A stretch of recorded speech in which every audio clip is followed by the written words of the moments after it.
Dragons and Cherry Blossoms. By Mrs. Robert C. Morris. Many have been before me, and the theme of this volume can hardly be called new, for Japan has been viewed from every side and through all kinds of eyes. This, however, has not deterred me from jotting down a few observations and experiences of my own, hoping that in them my readers may feel some rays of the Orient's sunshine and beauty. I desire to thank Mr. Burton J. Hendrick for the kind and sympathetic aid given upon the manuscript. Foreign residents, your visit to Japan is likely to be a succession of surprises. Our discovery of the country is so recent that the large amount of literature on the subject frequently fails to change your childhood impression of that distant land. European travelers often entertain us with their ideas of America as an uncultivated waste with an occasional hastily constructed town, in which the red man is still to be seen, and my notions of the land of the Mikado were somewhat similar. I could never think of the Orient without thinking of the mushroom hat, and for me Japan meant a succession of bamboo huts, almond-eyed men with long and low-hanging mustaches, an occasional china cup, and now and then a strangely decorated fan. I was not at all sure that it was a hospitable shore to visit. I understood that heads were removed there upon the slightest provocation. My earliest knowledge was gained from the paper lanterns that were the delight of 4th of July celebrations, and those remarkably adorned napkins familiar to patrons of church fairs. I was also frequently called upon to make Sunday school contributions for the conversion of these abandoned souls, and have vivid recollections of listening to many addresses by daring spirits, who had actually returned from the dangerous soil. After such occasions as these, I always looked upon the principal occupation of the Japanese as the stoning of missionaries. As I grew older, I tried to educate myself into different ideas, but all the books that I read, and even an occasional Japanese friend that I made, did not succeed in doing away with my childish fancies. And so, when I found myself sailing into the port of Yokohama one bright April morning, the ideal Japan of years gone by was what was uppermost in my mind. At first I thought there must be some mistake, for there was nothing to be seen in this harbor to correspond with the strange delights of my dreams. Not a single one-storied, thatched house, such as used to grace the pages of my geography, was visible on the shore. Everything, as far as I could see, was the same as the entrance to an European seaport. The long array of wharves might perhaps be missing, but there was many a ship built on Western lines, and occasionally a small steam tug went puffing by, the whistle blowing as naturally as in any Western harbor. And, even as I looked beyond all this, towards the shore, there was no visible sign that I had reached Japan. Those people who make pictures of Japanese life do not tell the truth, I thought to myself, completely bewildered. When I landed, I found large brick houses of a most occidental kind, and shops fitted out in the regular English style. Not only were the outward evidences of life most Japanese, but few of the people passing up and down the street had the almond eyes, the short, wiry hair, or the olive complexion that I had quitted America to see, and young nurse girls wheeled about little carriages containing the same kind of babies that I had left 3,000 miles away. Children in little trim English clothes, with their little English bare legs, were walking about and occasionally disappearing behind English hedges into houses of a distinctly Queen Anne type. While I was surveying all this with a startled air, I was delighted and relieved by the sight of several small Orientals who ran quickly up to the wharf, dragging behind them peculiar two-wheeled conveyances. Yes, after all, here was some indication of the thing for which I had been looking. These were men of Japan, it was true, but hardly the Japanese of whom I had dreamed. They seemed rather out of place in this European city, and did not assume an aggressive air at all, as they politely offered to carry us to the hotel in their strange vehicles. The explanation of this state of affairs is, however, very satisfactory. When you reach Yokohama, you land at what is called the settlement, which is the portion of the city set aside by the government for the foreign residents. Japan itself is situated back of this, and there, if you jump again into your jinrikisha and take another ride, you will find that it is Japan indeed. There is one great hotel at Yokohama, a genuine European importation, with large parlors, reading and sitting rooms, electric lights and bells. Your jinrikisha man immediately takes it for granted that you wish to stop at the Grand Hotel, and without waiting for instructions, hurries you off to Nijuban, as it is called in the vernacular. You will probably arrive during the season of travel, and so be enabled to see the house at its best. If one or two of the foreign ships are in the harbor, and the officers come ashore, a scene of unusual attractiveness is sure to follow. A military band plays during dinner, commonly discoursing the patriotic airs of the different nations, though a well-known Western march is frequently interspersed. The rooms are trimmed with flowers, there are ladies in bright, pretty gowns, men in evening dress, and Japanese boys in blue tights, white coats, and stocking feet. The gathering is decidedly cosmopolitan. You can talk with an American on stocks, an Englishman on golf, a Frenchman on Panama, or a Russian on the Triple Alliance. If you only step out on the piazza and take a short stroll, you will have a fine opportunity to gratify your taste for contrast, for it will be stepping from the Occident to the Orient. Perhaps the moon is shining, and the moon seems to shine differently in Japan than at home. There, below you, lies the land you thought you were being cheated out of. There are the small one-storied houses, the narrow streets, all bathed in the silence that so well fits your mood. A few lights are blinking below, but for the most part you see only what the moonlight cares to reveal. Off in the harbor are large shadowy forms which you know are Western vessels, and your spirit feels a touch of old-fashioned patriotism at the thought that one of them is flying the American flag. The sound of the music comes from the distance, and you know that the dancing has begun, but you care little at the present time for such occidental diversions. In the morning the sun will probably be shining in a truly oriental way, and you think it might be well to take a drive. Probably the first thing you will see will be a large number of young Japanese girls, apparently out for a walk. Though they are clad in their own native costumes and have a general appearance that is decidedly Japanese, there is yet an air about them suggestive of the West. You puzzle over the matter for some time, and at last, with a sudden burst of intelligence, exclaim, "A boarding school." And you are right, these young girls are being trained in the usages of the best English society, and have begun to dabble in French and algebra in a true boarding school style. As they pass you by and you go on, you will see many small children attended by Japanese amas, and baby carriages meet you everywhere. There are also a few shops scattered around, and looking to the left you will see the British flag waving above the Marine Hospital. A little further on, your heart gives a bound, for you see the stars and stripes waving in the breeze, and you think that being an American is not so bad after all, whatever the foreigner may say of our confusion of baggage and luggage, and our use of ice water at dinner. It is the American Hospital, a large, old-fashioned building, comfortable and homelike, with a garden filled with flowers and tropical plants.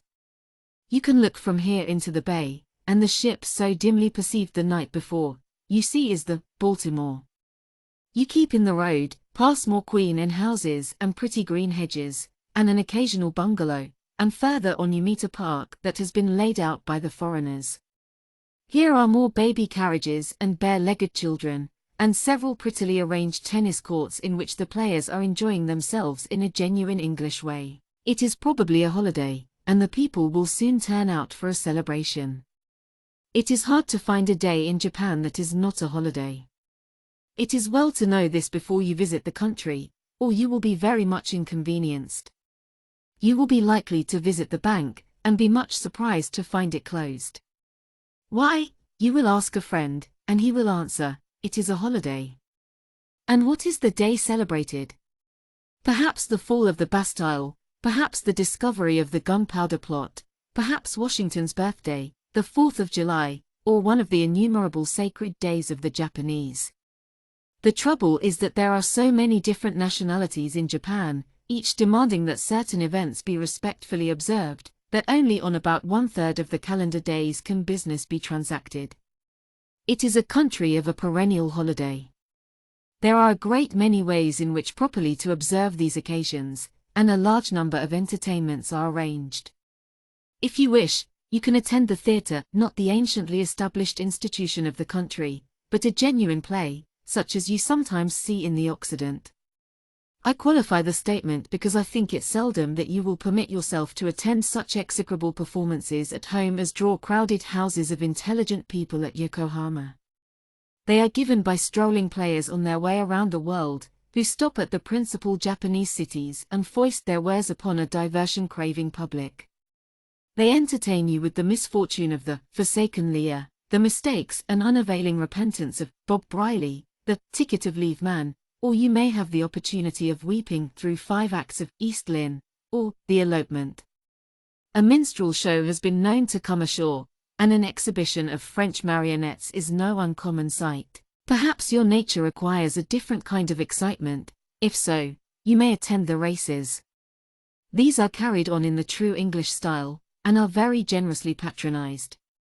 The occasions are holidays in themselves, and offer a sufficient excuse for the closing of the banks and stores. A racetrack has been laid out back of the residence portion of the city, and has an additional attractiveness in the fact that it commands an excellent view of the elusive Fuji. Foreigners turn out in full force, many coming down from Tokyo. Often the Mikado honors the affair with his presence. He is always an interesting addition to any event, but he is an inconvenient person to have around, owing to a peculiar phase of Japanese veneration. No one may hold his head higher than the Mikado, else his sacredness would be outraged, and the many attempts to make him tower above the rest of the populace frequently produce amusing complications. Such a predicament happened a short time ago, when the Mikado was on his way to the races. An American with more curiosity than knowledge of Japanese religious rites, thought it a fine opportunity to catch a glimpse of the royal person, and so elevated himself upon a box nearby and awaited the procession. He had stood there some time, flattering himself upon the difference between American and Oriental intelligence, when his peace of mind was suddenly disturbed by a series of shouts, which, he divined from the gesticulations, were directed towards himself. The constant motions to descend he regarded with a true Yankee stoicism, and it was not until the box was pulled from beneath his feet that he was induced to pay the proper respect to the majesty of Japan. The races themselves, with the little shaggy horses, have proved to be a very fertile means of entertainment. The riding is done to a considerable extent by the little Japs, who take to it quite readily, and make very acceptable jockeys. One of the most delightful events in the social life of the foreign residents of Yokohama is Regatta Day. All their pent-up enthusiasm seems to let itself out, and the numerous visiting vessels contribute to a most entertaining scene. The contests take place in the spring, and preparations are made many days in advance. The vessels in the harbor are gaily decorated with flags and streamers, the wealthier classes turn out in their carriages, and the bund is one mass of ladies and children in white dresses, intermingled by the dainty kimono-clad form of the Japanese. The hotel is impartially adorned with the colors of every nation, and the piazza is a varied scene of moving gaiety. Everyone does not attend the races behind the bluff, but Regatta Day is the one event of the season, and furnishes an excuse for considerably more than the nautical contests. The races themselves are perhaps not of sufficient importance to justify all this excitement, but Yokohama is very different from New York Harbor. The day is bound to be clear, the sky is always of Italian deepness, and the sun never fails to shine down on the lively scene with a refreshing glow. Domestic life in Japan has its inconveniences, but it has also its more advantageous side. Do you wish to live in splendid style on a small income? You should dwell in the land where servants cost only $4 a month. The life of the foreign residents in Japan is somewhat mysterious. The position of the mistress of the household eluded my investigations for a long time. "What do you do?" was a question I asked many of the ladies, but never received a satisfactory reply. After much thought I have come to the conclusion that the only thing your position requires of you is to sit in your parlor and amuse yourself as best you may, and when you wish anything done, simply clap your hands and cry, "Boy." This last word is the keynote to the situation. As soon as you have learned the word, "boy," you have solved the whole problem of the European household in Japan. Everything centers around this important dignitary, whom even foreign innovation has not succeeded in abolishing. The boy has edged his way into every foreign home in Japan, and his position is as firmly established as the homes themselves. He is one of the most indispensable domestic functionaries that have figured in history. But, in the first place, an excusable mistake must be corrected. The boy is not a boy at all, but is simply called so in deference to custom. Most of the boys have large families of their own, and I have seen many with white hair and wrinkled faces. He never seems to resent this youthful title, and would feel very much bewildered should you suddenly begin to call him man. He appreciates his important position very keenly. He is no ordinary servant, but a man with thoughts of his own and the dignity of a household resting upon his shoulders. The whole thing is managed somewhat after this style. You receive an intimation that a few friends will dine with you, and this intimation is all about which you need trouble yourself. You never begin to think what you have to offer your guests, for you are not supposed to know anything about such things. You simply sit down, clap your hands and shout, "Boy!" In a few moments the door will open and the person who bears this title presents himself. He approaches, bows lowly, and makes a single ejaculation. "Heh!" This simply means that he is all attention. If you are inexperienced, you will get the idea that this word means yes. But you will have many opportunities later to correct your mistake. The Japanese says, "he," to signify that he is listening, and there his responsibility ends. He never commits himself. "I am going to have 2 friends to dinner," you reply, and you give their names. "He." He bows again, turns around, and leaves the room. That is all you have to do until the dinner hour arrives. Never make any suggestions. The boy would be completely mystified by such a proceeding. The way he goes about everything is very picturesque. You understand that the man who has just made his exit is the head boy, or number 1 boy. He goes downstairs and begins to examine the possibilities for the dinner. Very likely he finds something lacking. If so, he immediately makes a call on number 1 boy next door, and returns with the supplementary dish needed to make the dinner a success. There exists a kind of Freemasonry among the boys, and what one cannot find in his own domain he feels no hesitation in borrowing from a friend nearby. Your boy then visits the boys of the friends who are to dine with you and makes many interesting inquiries. He asks what their favorite wines are, and never hesitates to request a loan of their plate and linen. He usually also demands the cooks of your friends, and leads them off to your house in order that the dinner may be more satisfactorily prepared. Thus it happens that when your friends arrive they are very likely to eat your dinner cooked by their own servants and to see their own china and linen gracing your table. More than this, the boys of your friends are usually present and attend to their wants. The order of things will be reversed when you dine out. You see, this boy is a very convenient and important person, and as he is usually an intelligent man, everything goes smoothly on. Occasionally a difficulty arises owing to the fact that he has not a sufficient regard for the mistress of the house, and indeed it is a question whether he ever looks upon her as such. Japan has not yet learned to rate women at their true worth, and it is this sentiment that is at the bottom of the boys' reluctance to take orders from anyone but a man. Most of them are gradually coming around and will obey you, but a few conservative souls still remain. I had a friend who possessed a very worthy boy, whose character was blemished by this one defect. She told him one day to remove a plant into an adjoining room. He bowed, said, "Heh," and departed. Some hours passed, and the plant was still unmoved. He was called in again he bowed, ejaculated the usual "Heh," and left the room. My friend tried this several times, and succeeded in getting more bows and more "hairs," but the plant remained where it had been.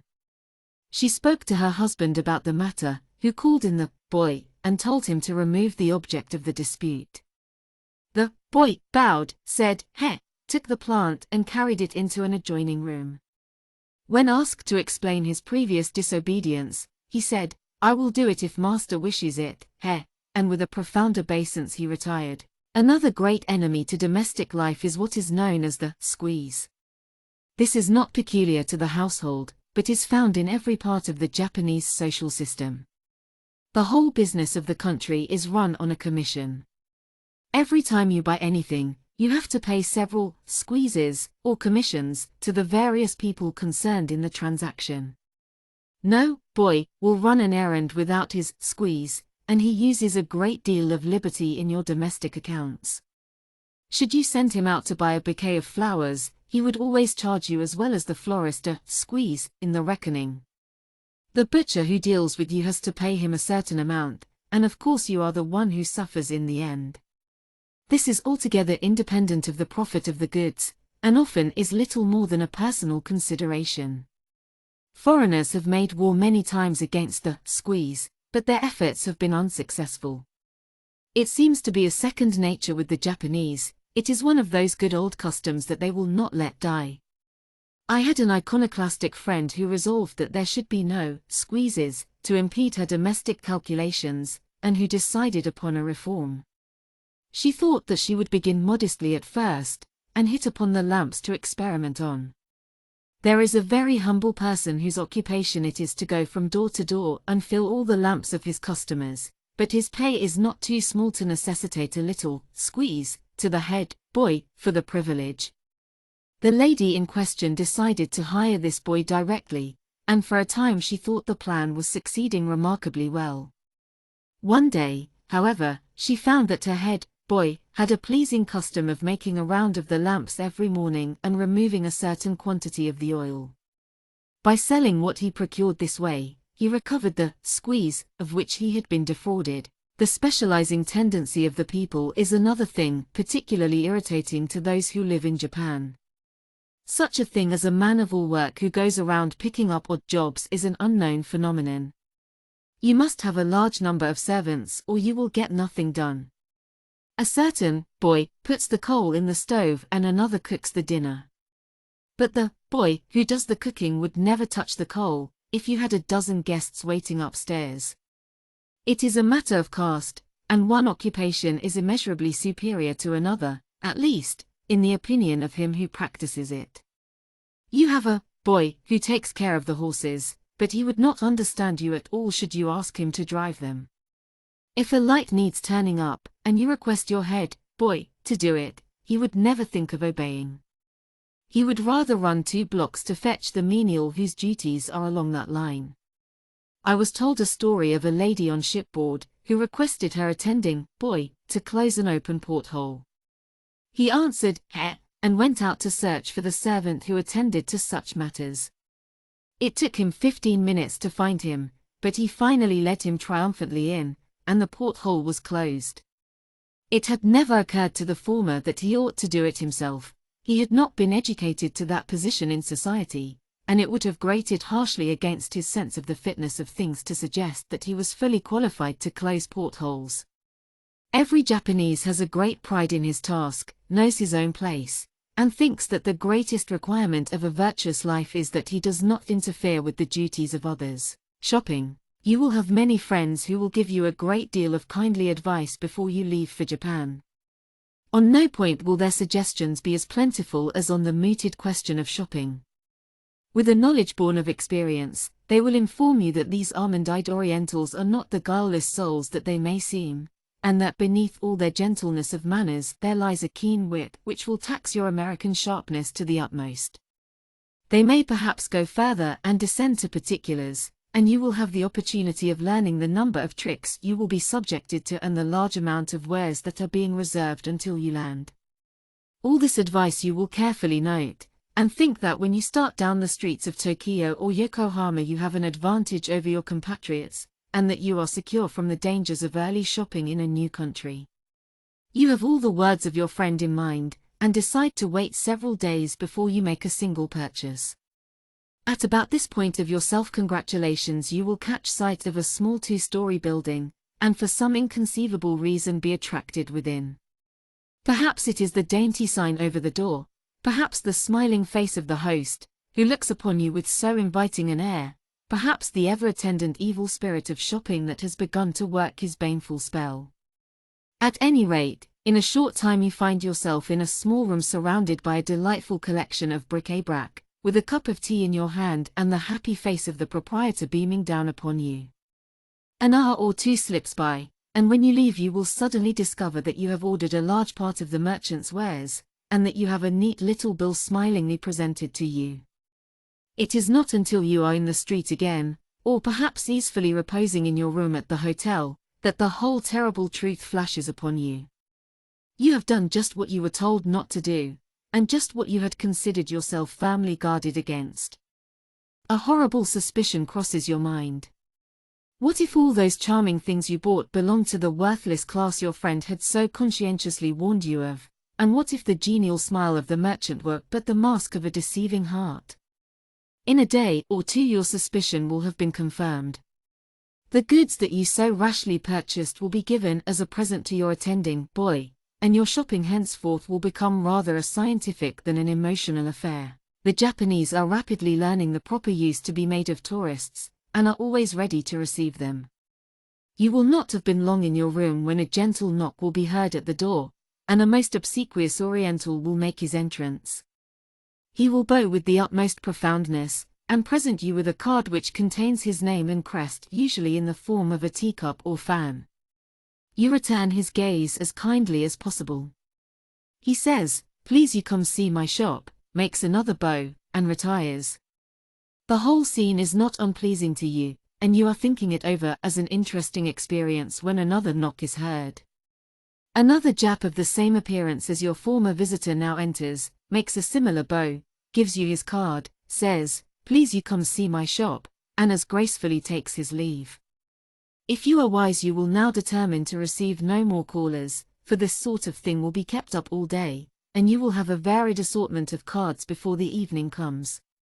Your new friends are most scrupulously polite and have no air of bluster or eagerness, but they are quietly persistent, and would not think of passing you by without giving you a chance to learn of the advantages of their house. They keep a careful watch for the arrival of every new steamer, and trace all the passengers to the different hotels. The reputation of the American as the generous spender of millions is as firmly fixed in the minds of the Japanese as in those of less distant lands, and to them they give a large amount of attention. Indeed, it is generally assumed by everyone you meet that you have come to Japan to shop, and the kindest favor he can do you is to show you how and where you can do so with the best results. Even the humble coolie, who carries you around in your jinricksha, firmly believes this, and thinks that if he is in a small measure the means of your making a happy purchase, his way into your affections is won. If you tell him in the morning that you wish to take a ride, he will tuck you comfortably in and start at a rapid pace towards the main thoroughfare of the city. You will be quietly enjoying everything you see, and will, perhaps, be somewhat surprised when the coolie suddenly stops before one of those two-story buildings with which you are now so familiar, and glances up into your face with the most self-congratulating expression. If you do not immediately descend and enter the shop, he will suddenly become crestfallen, and wear a look that means that you are quite unable to appreciate a favor, and do not know a good thing when you see it. The chances are, however, that you will feel an invisible force attracting you within the little shop, and so leave your coolie without, a happy man. If you are in Japan during a period of silver depression, you are a very unfortunate person indeed. You have perhaps visited the bank the day before and changed $1,000 of your gold into $2,000 of silver, and this unexpected increase in your worldly possessions is the very worst thing that could have happened to you. For you are likely to get the idea that you can now afford to be a little extravagant, that you have just twice as much money as you had before, and that you would be a very stingy person, did you not scatter a little of it about. You have probably, however, one advantage in the fact that you have shopped before, and do not think that there is much danger that the experience of a few days ago will be repeated. By this time your respect for your anxious friend, who so vainly gave you his advice, has greatly increased, and you decide that when you return you will make a point of breathing the same gentle counsel in the ears of all you meet who are on their way to the land of the cherry blossom and the almond-eyed sharper. The street in which most of the shops are found has the delicious local flavor that seldom fails to entice the unwary purchaser. The thoroughfare is very narrow, and is lined by 2 rows of shed-like buildings adorned in front by hanging cloth signs. Many of these signs are inscribed with the name of the keeper, who does not confine himself to the Japanese characters, but frequently spells himself out in English, a thing that you are likely to take as a personal compliment to yourself. The cloths are also sometimes covered with emblematic figures representative of the goods sold within. There are grotesque and unheard of birds, armor, and paintings representing the god of money and good luck. The lower story of the house is probably open to the street, but it is sometimes hidden by a curtain of blue and white, which an attendant lifts to allow you to enter. Really, there is nothing in all this that tells you of the treasures that lie beyond, but you have a sensation which for the time being seems uncontrollable. Sometimes, on a holiday, the whole scene may be changed, and by the addition of a large number of paper lanterns and clusters of wisteria and cherry blossoms an element of festivity is introduced. But the grotesque methods of advertising that you are familiar with as an American are unknown to the Japanese, and utterly distasteful to their sense of propriety. Even in the marking of prices they exercise the greatest taste, using little thin strips of cloth with the cost of the article painted in blue. This, however, you do not see until you enter the shop. The proprietor will receive you with the utmost politeness, but there is no sign of unpleasant aggressiveness in his behavior. He views your visit both from a social and business point of view, and esteems your notice of him as a personal favor. Even though you do not buy, he always takes pleasure in showing what he has to sell. He likes to have you show some appreciation of his goods, and if you have done this, you can leave without buying a thing and be sure of as warm a welcome when you return. One demand he will make of you, and that is, that you take plenty of time. He likes to talk and discuss, and seems dissatisfied unless you consider the transaction as one of great importance and worthy of much meditation. The hurried visits that he sometimes receives from Americans, who rush in and wish to do everything in a few moments, utterly bewilder him. He is willing to spend a whole day with a single customer, and never shows any impatience except when you are in a hurry. He greets you with a profound bow, and smilingly places his shop at your disposal. He usually has one or two assistants who keep at a respectful distance until their services are required. The host is very quiet, and does not begin to praise everything in the room, but calmly calls your attention to each article, and relies upon your own good taste to see its virtues. His first floor is usually given up to a large display of ancient armor and swords, each piece with a history of its own, and speaking terrible tales of the good old fighting days of the shoguns. There are grotesque and grinning masks that the most stoical temperament cannot gaze at without shuddering, and frequent representations of the Japanese conception of the devil that make you suddenly turn your back and become interested in something of a less religious aspect. The weapons are what delight many a warlike spirit. Japan has always been famous for its steel, and many of these swords might make one think that the days of the famous blades of old had returned. All these are now, of course, as antique to the Japanese as to ourselves, for their usefulness, except as interesting curios, has been replaced by the more prosaic implements of modern warfare. If you are a woman you will not be likely to buy any of these articles of war, and you will find it a relief to escape the fiery eyes and low-hanging tongue of that mask in the corner. The proprietor calls your attention to a rickety staircase, and invites you to ascend into the second story. By so doing, you will soon find yourself in a little room which reveals altogether a different sight to the one below. You have left the domain of war and blood, and are now surrounded by suggestions of religion and art. There are Buddhas of every kind, wooden, bronze, and gold. There are dainty little teapots, porcelains, candlesticks, and altarpieces, to satisfy the most exacting taste. There are highly polished mirrors gracing the walls, and another collection of swords, of a perhaps less warlike appearance than those below. The scene has graceful touches, for the small children of the family are huddled together on the floor, amusing themselves with such Japanese playthings as grasshoppers and crickets. These are their dolls, and they would never lay them aside for the less animated toys of the Western world. The wife of the proprietor is always at hand, who supplements the bows of her husband with dimpled smiles of her own, and who treats you with a respect that is not too distant to be friendly. She is sitting on the floor in front of a small hibachi. You have not been in the room long before you hear that little quiet steaming that you now know so well, and soon the little woman rises and, with a smile and bow, leaves the room. All this is very delightful, and it requires all your presence of mind and the recollections of a previous day's experience to keep you from falling into a snare. You know very well that all these dazzling things about you have more glitter than gold, and that they are manufactured expressly for unknowing foreigners, such as you are assumed to be. You may be sure that there are finer goods than these, kept carefully out of sight. The merchants never display their choicest wares on the shelves, but have them neatly tied up in boxes in an adjoining room. In some way you hint to your suave friend that you have shopped before, and are perfectly familiar with the peculiar tricks of the trade. All this he receives with an intelligent smile, and asks you to seat yourself. If you look around for a chair you will betray yourself as less experienced than you claim, so you had better drop at once on your heels, for by doing so, you will immediately gain a point in the good graces of your host. And now a delicate patter is heard on the stairs, and the little woman who left a few moments ago returns. She has a small tray full of cups and sweetmeats, which she deposits on the floor as she sits down in front of you. The proprietor joins the group, and occasionally one or two of the children forego their grasshoppers and crickets, and supply the sole element lacking to a very pretty domestic picture. The tea is now poured out. You are expected to drink several cups, else the shopping that is to follow would not be a success.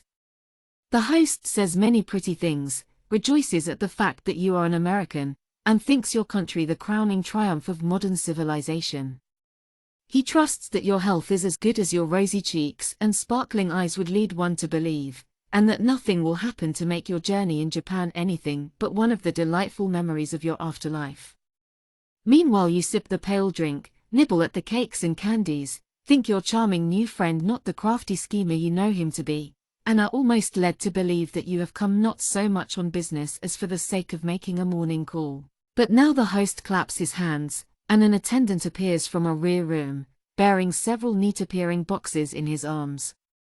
The goods that you have come to buy are in these little square affairs, but you are almost as much interested in the boxes themselves as in what they contain.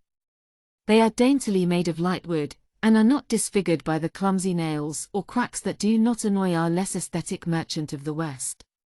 When the attendant begins to remove the wares your appreciation of the artistic shopkeeper increases, for everything is daintily wrapped up in cloth of alternate red and yellow sides.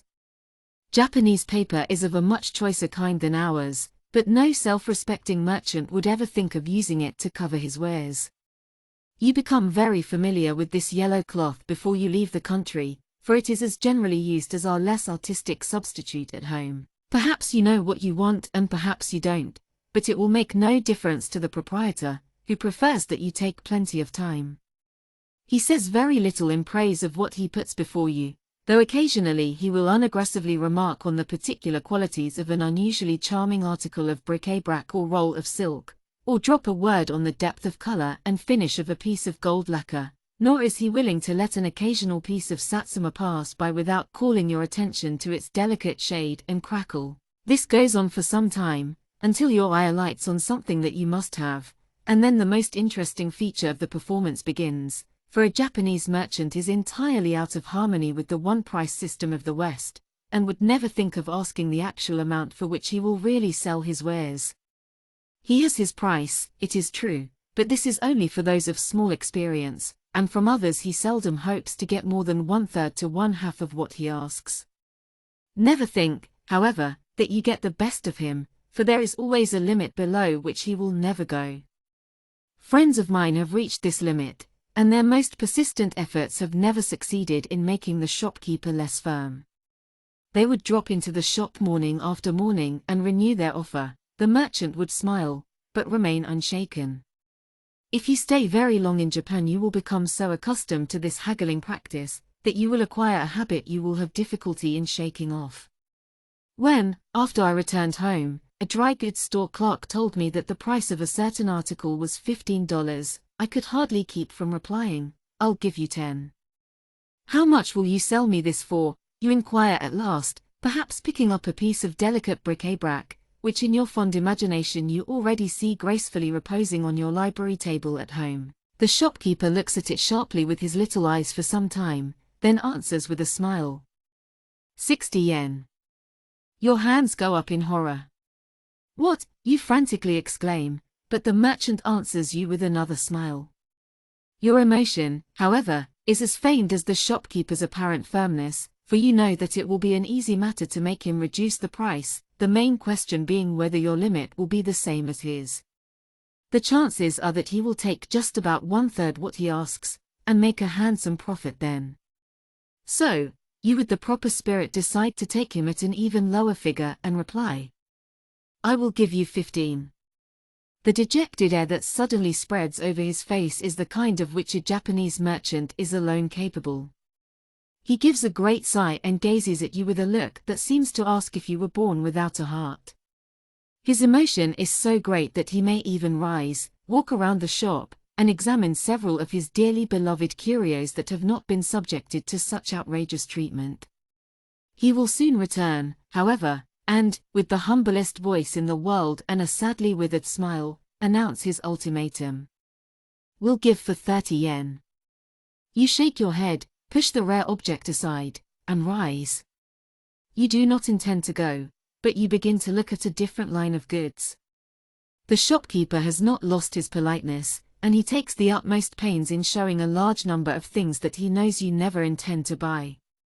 During all this you and he occasionally cast furtive glances at the object of your disagreement, but neither one for a long time makes any allusion to it. Finally, the moment comes for you to go, but you decide to make one more attempt, which you know will be effectual. Picking up the dainty bronze, you say in an offhand manner that you will give him 20 yen. He looks at you sadly, and then again at the object in your hands. He casts his eyes at the ceiling, bestows a glance upon his innocent children playing with grasshoppers and crickets, all unaware that they are being defrauded of an inheritance, makes the bow of humiliation, and says with a short gasp, "I am resigned." After he has expressed his emotions in this unvarying phrase, his spirits seem once more to return. He smiles again in his old way, and his bows have the old obsequiousness. He even gives you another cup of tea, and in other ways betrays the secret satisfaction that he feels on having made a very good bargain. He follows you down the stairs to the awaiting jinrikisha and bids you farewell with the most touching sayonara that you have yet heard. As you slowly ride away, the last thing you see is his bowing form in the door, and you give a sigh at the thought that all this display of friendship is but owing to the fact that you have probably paid twice what you should for the dainty bronze statue that is to adorn your library at home. Our dinner at Kyoto. Of course, it could hardly be expected that our dinner would be Japanese in all its features, but it was not only our embarrassment at our surroundings that prevented it from being so. The appearance of our host himself in side whiskers was enough to give a new and oriental air to the ceremony, and clearly indicated the peculiar mixture of the East and West of which his character presents a striking example. For he had visited extensively in America, where he had performed high diplomatic functions and carried back many of our traits, not the least evident of which were the whiskers above referred to. It was also unnecessary to use an interpreter when talking with him, as he spoke our language easily and well. As far as politeness went, however, he was entirely Japanese. I have an indefinite recollection of him as an embodiment of smiles and bows. His manners were perfect, his voice was of unusual sweetness. He had a keen mind and kept a watchful eye on us during the evening, in order that the strangeness of our situation should add rather a feeling of pleasantness than of discomfort. He was a man far advanced in the ideas of New Japan, and he had gone so far as to adopt the European costume. But this evening he had cast it aside and appeared in all the splendor of a Japanese host. After we had traveled under the direction of a little mosme with a lighted candle, through a long, arched lane, we suddenly found ourselves before a small house and heard the most Oriental of all words, "Good evening." We looked up, and there stood our host between two wicker panels which he had thrust aside, with his handsome face smiling the most cordial of welcomes. He wore the conventional divided skirt, and over this a kimono of dark grey, caught together in front with a cord. His footgear was the customary sandals, which, however, he did not wear during the evening. Of course he did not have his wife with him, for even his progressive spirit had not reached the point where he could allow any feminine supervision of his feast. The hostess is unknown in Japan, where domesticity does not play the part it should. We had another proof of this in the invitations we received, which did not invite us to our host's house, but to one of the swell restaurants of Kyoto. For a Japanese to entertain at his own house would be a social barbarism. The length of the major one of our party was often inconvenient in Japan, and I saw him casting troubled glances at the house before which we found ourselves. It was very small, and when we finally entered he found it necessary to stoop in order to get in at all. We did not gain an entrance immediately, for we found an obstacle in our way in the form of the little Mosmi who had conducted us thither. Before starting, the two ladies of the party had debated for a long time what footgear they should wear, being faced by the American extreme of shoes and the Japanese extreme of stocking feet. They congratulated themselves that they had hit upon a happy solution, by wearing their party slippers, but when they arrived they found that they had miscalculated. As they stepped upon the platform and were about to enter the room, the little Mosmi's hands went up in horror. We can only appreciate her feelings by imagining our own, should one of our callers elevate his feet upon the parlor furniture. Should they desecrate her spotless white mats with their barbarous American slippers? Our poor host had his hands full, trying to pacify the little enraged body, and at the same time to act towards us as though this outburst was one of the regularly planned features of the dinner. His ever-present smiles were still more in requisition, and he could not bow enough in his endeavor to make us feel at ease. Suddenly, there came a calm, the little maid withdrew, and we were bidden in a most polite way to enter. The offended girl, however, sulked away like an angry child, and I am convinced that if we made any enemies in our trips in Japan, the little Mosmi at this restaurant was one of them. This was the first Japanese house I had ever been in, and naturally I was interested to see what it was like. It was Oriental in every way, though by no means an example of Oriental splendor. At one end there was a platform on which incense was burning, and the walls were entirely bare but for two paper kakimonos. The floor was covered with white matting, on which were placed black velvet cushions. These were our seats for the dinner, and each of us was supplied, in addition, with a black lacquered candlestick. For some time we stood there waiting for the host to begin, but as we afterwards learned, it is customary at Japanese social functions for that dignitary to follow. He smilingly requested us to be seated as quietly as though he was bidding us to 4 hours in paradise, and not to the physical discomfort, almost torture, that it proved to be. The ladies seated themselves with little trouble, but things did not go so well with the poor major. His legs formed a large part of a body that measured considerably over 6 feet, and as those 6 feet had to be disposed of picturesquely in a sitting posture, you will see that we had almost a tragedy on hand. The major made several spasmodic attempts, and finally threw himself down in a lifeless heap in a way that furnished our host new cause for smiles and bows. For all this, the scene in which we found ourselves had its romantic side. It was early in the evening of a beautiful night in April, the Japanese June. The wicker panels of the house were thrown open, and the warm air came through, scented with the perfume of the cherry blossoms and bearing delicate sounds from the garden without. We could see the stars from where we sat, and they had that warm, melting luster that one sometimes sees at home, but which is characteristic of an Oriental night. In front of the house was one of those famous miniature gardens that embody the dainty Japanese taste. A small, sparkling lake was bordered by the sacred cherry trees, which were in full bloom. A passing breeze had blown many of the blossoms upon the surface of the water. The shores were covered with dwarf trees and a few sprays of pansies. All of this we could clearly see, for the moon gleamed down upon the scene with just enough brightness to render all distinct without removing any of the enchantment. From the distance we could hear the faint tinkling of a waterfall. Even the major's uncomfortable state of body could not prevent him from catching the poetic flavor of all this. But there was more romance ahead. We all felt a disappointment when our host dropped the Oriental manner of salutation and simply bowed profoundly, but now we were soon to have Eastern respect at its fullest. 2 Musmis entered, and, falling on their hands and knees, touched their flower-bedecked heads to the floor. In this respectful attitude they remained before us for some seconds, while we wondered whether the occasion demanded any action on our part, when, suddenly, they rose and presented us with handleless cups full of tea, for every dinner in Japan begins with tea.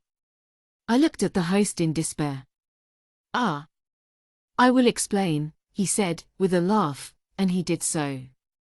"This is the way you do it. You place the cup in the palms of both hands, twist the fingers into a supporting position, I do not yet fully understand it, and drink between the thumbs. If you are well enough bred, you will do this with the utmost ease, but if you are not, you may land the tea in your lap, break the china cup, and be put down as an extremely low person." Of course, the fact that we were foreigners warded off any harsh judgment, and besides, I really believe we all of us did manage somehow to get through the crisis in a way that was not entirely disgraceful. Japanese aestheticism extends to their dinners, which are extremely graceful affairs. Our host, for example, had divided this dinner into 4 parts, each typical of a season of the year. In this was a hidden compliment. He intended thus to express his regret that we were unable to spend the whole year in Kyoto, and his hopes that this evening's pleasure would offer as good a substitute as possible. And in spite of our uncomfortable attitudes and the strangeness of many of the dishes placed before us, I do not think he was entirely unsuccessful. Not the least pleasant part of the dinner, for example, was that which immediately followed the tea drinking. We had hardly handed the cups back to the musmies, when they gave to each of us a beautiful wicker basket filled with flowers that, at least, is what we thought they were, until we discovered that they were without smell. In fact, it took us some time to find out that they were not flowers at all, but most exquisite candy imitations. They were more than confectionery, they were true works of art, but there were other surprises in store for us. As we sat admiring these delicate creations, the doors at the rear suddenly opened, and a living wave of color came fluttering in. At first we could distinguish nothing but a flock of miniature bats, storks, and other creatures which figure exclusively in Japanese natural history, disporting themselves among dainty representations of purple violets, dandelions, and white and pink cherry blossoms. After recovering from our first surprise, we saw that these were small pieces of embroidery on a background of pale grays and shaded blues. And then we caught sight of waving loops of hair in which were intertwined sprays of flowers and fancy pins. This delicate yet somewhat confused mass drew nearer, and we saw 5 little faces painted entirely white with the exception of clearly defined spots of red under the eyes and lips, that were made particularly small by a skillful handling of the brush. We could but ejaculate one word: geisha. These were the famous dancing girls of Japan, who lead, I fear, not too happy lives in furnishing much of the enjoyment of Japanese social life. It is only ordinary people who frequent the theater in this country, and it falls upon these little creatures to furnish the higher classes a large part of their amusement. They dance, they sing, they joke, act as waiters, and are generally expected to supply the element of gaiety without which no dinner can be thought complete. The Japanese do not walk, they flutter, they do not sit down, they sink. Each of these delicate bits of humanity bearing a small lacquered tray sank down before the guest she was to serve. They were continually laughing and chattering among themselves, making naive criticisms of our costumes and of ourselves, for the geishas are given a great deal of freedom. They were particularly inquisitive about the ladies' dresses, and even went so far as to ask, through the interpreter, the cost of them. They also were anxious to know whether the Americans made them themselves, and how long it took. These materialistic thoughts changed when they caught sight of the ladies' diamonds, which they romantically imagined to have grown on trees. They made endless remarks about us which we did not understand, and from the interpreter's unwillingness to translate many of their speeches, I am sure the little fault-finders saw much in us to criticize. And now the dinner began in earnest. By our sides we discovered mysterious packages done up in paper, which we were horrified to find contained chopsticks. This was worse than drinking tea between your thumbs. It was my first experience with these utensils, and I hardly thought myself in a well-chosen place to learn their mysterious qualities. I was greatly surprised, however, to find that it was not so difficult as it looked, and that chopsticks, after all, are not the impossible things the untutored suppose. We had a hard dish to begin on, for after we had got our chopsticks in battle array, the geishas startled us by bringing in soup. More smiles from the host, and more explanations. All you have to do is to eat the solid part with the chopsticks and drink the liquid as you drink tea. The soup was politely christened congratulatory, and was made of green turtle, which is popularly supposed to live 1,000 years, another compliment for us. And now that I have begun the menu, I may as well say that the succeeding dishes included fish and eels, and an unprecedented number of soups, cooked à la Japonaise, particularly one made of seaweeds, in which their taste was by no means concealed. And there were wines, bomei, which the Japanese regard as a kind of medicine to prepare the stomach for the food, and sake, the national drink, not dissimilar in appearance and taste to a pale, dry sherry. At this point we were surprised by the arrival of another guest. He had been invited to meet us as a friend of our host, but for some reason had been detained and had sent his excuses. He was clad in the same costume as our host and had also adopted the Occidental whiskers, though his were grey.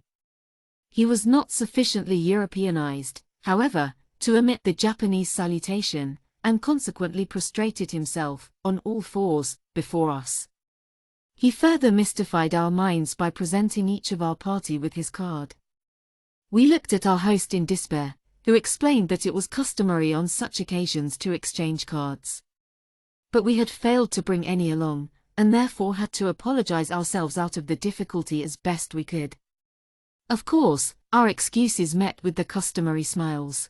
"We hope you will be able to visit our country sometime," one of us had inspiration enough to say through the interpreter the new arrival had brought with him. "I have been there already," he replied. "And how did he like it?"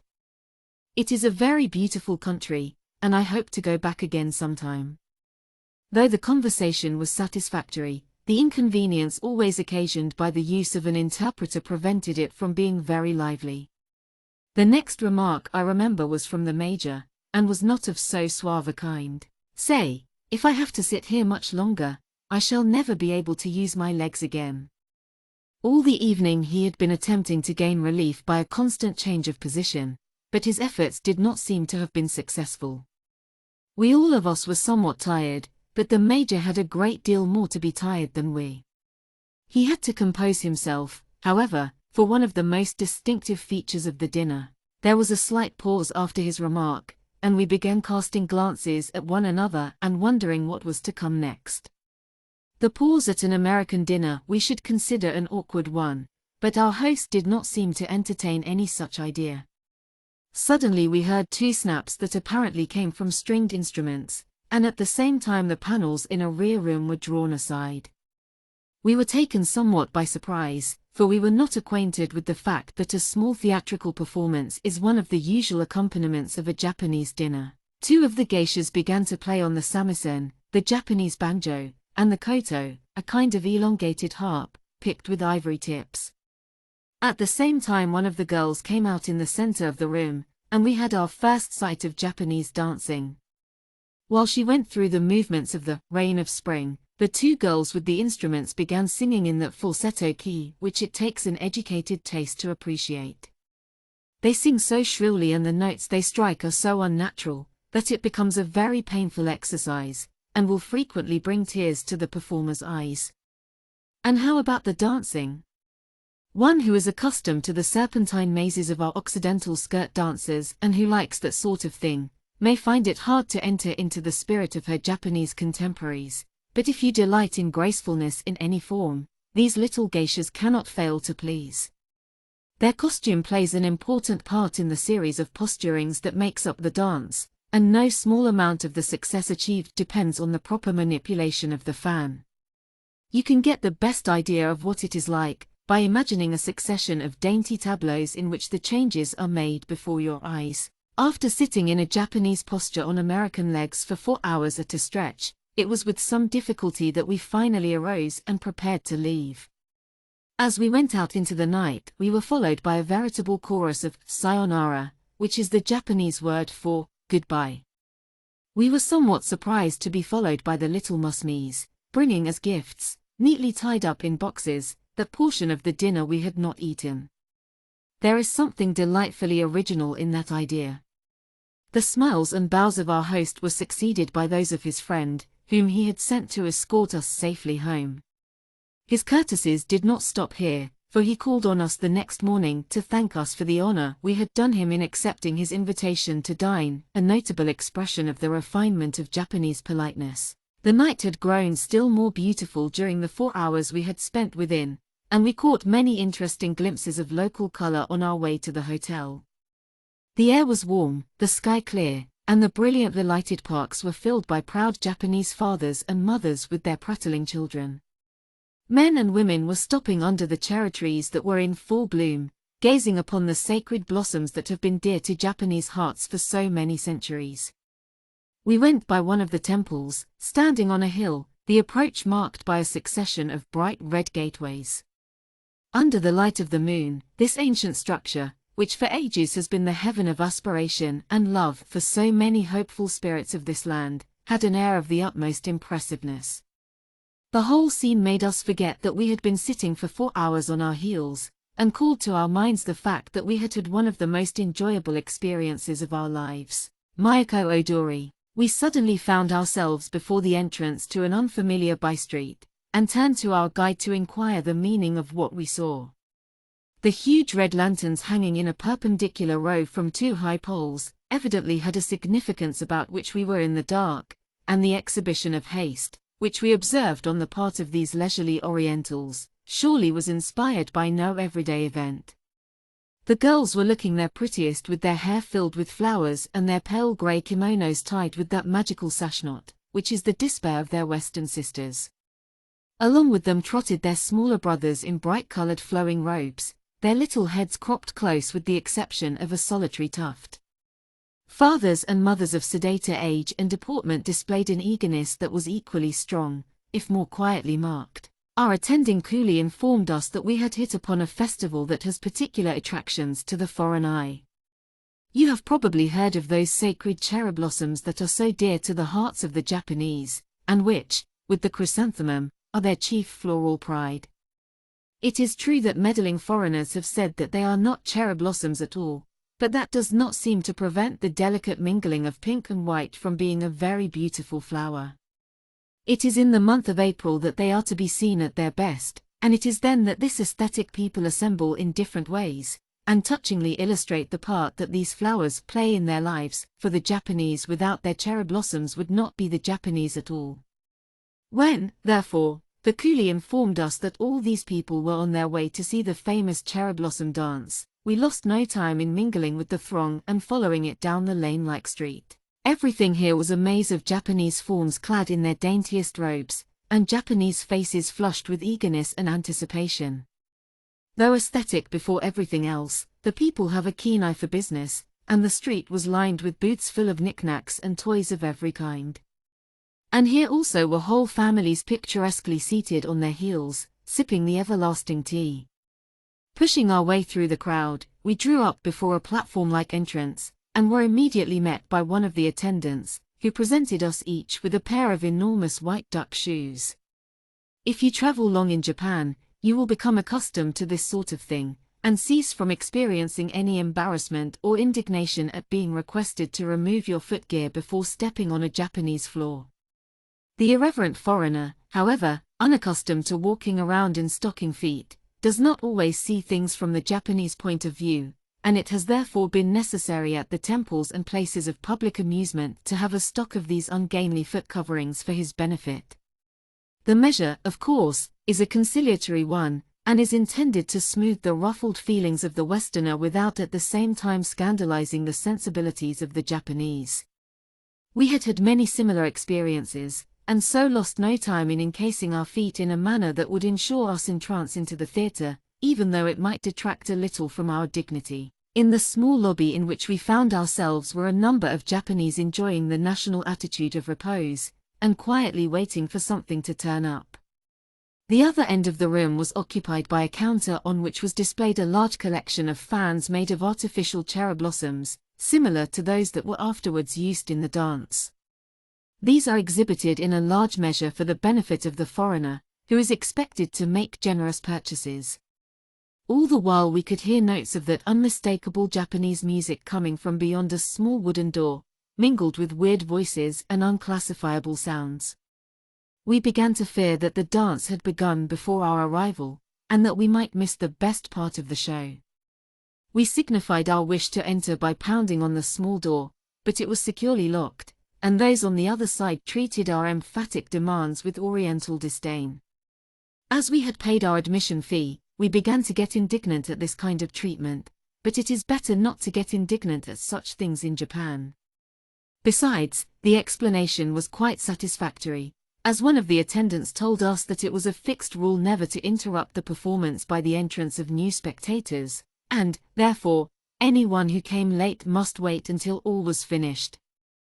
We were pacified when we learned that the dance was now nearly over and would shortly be repeated, and that we would lose nothing by waiting. But we were not the only ones who were impatient.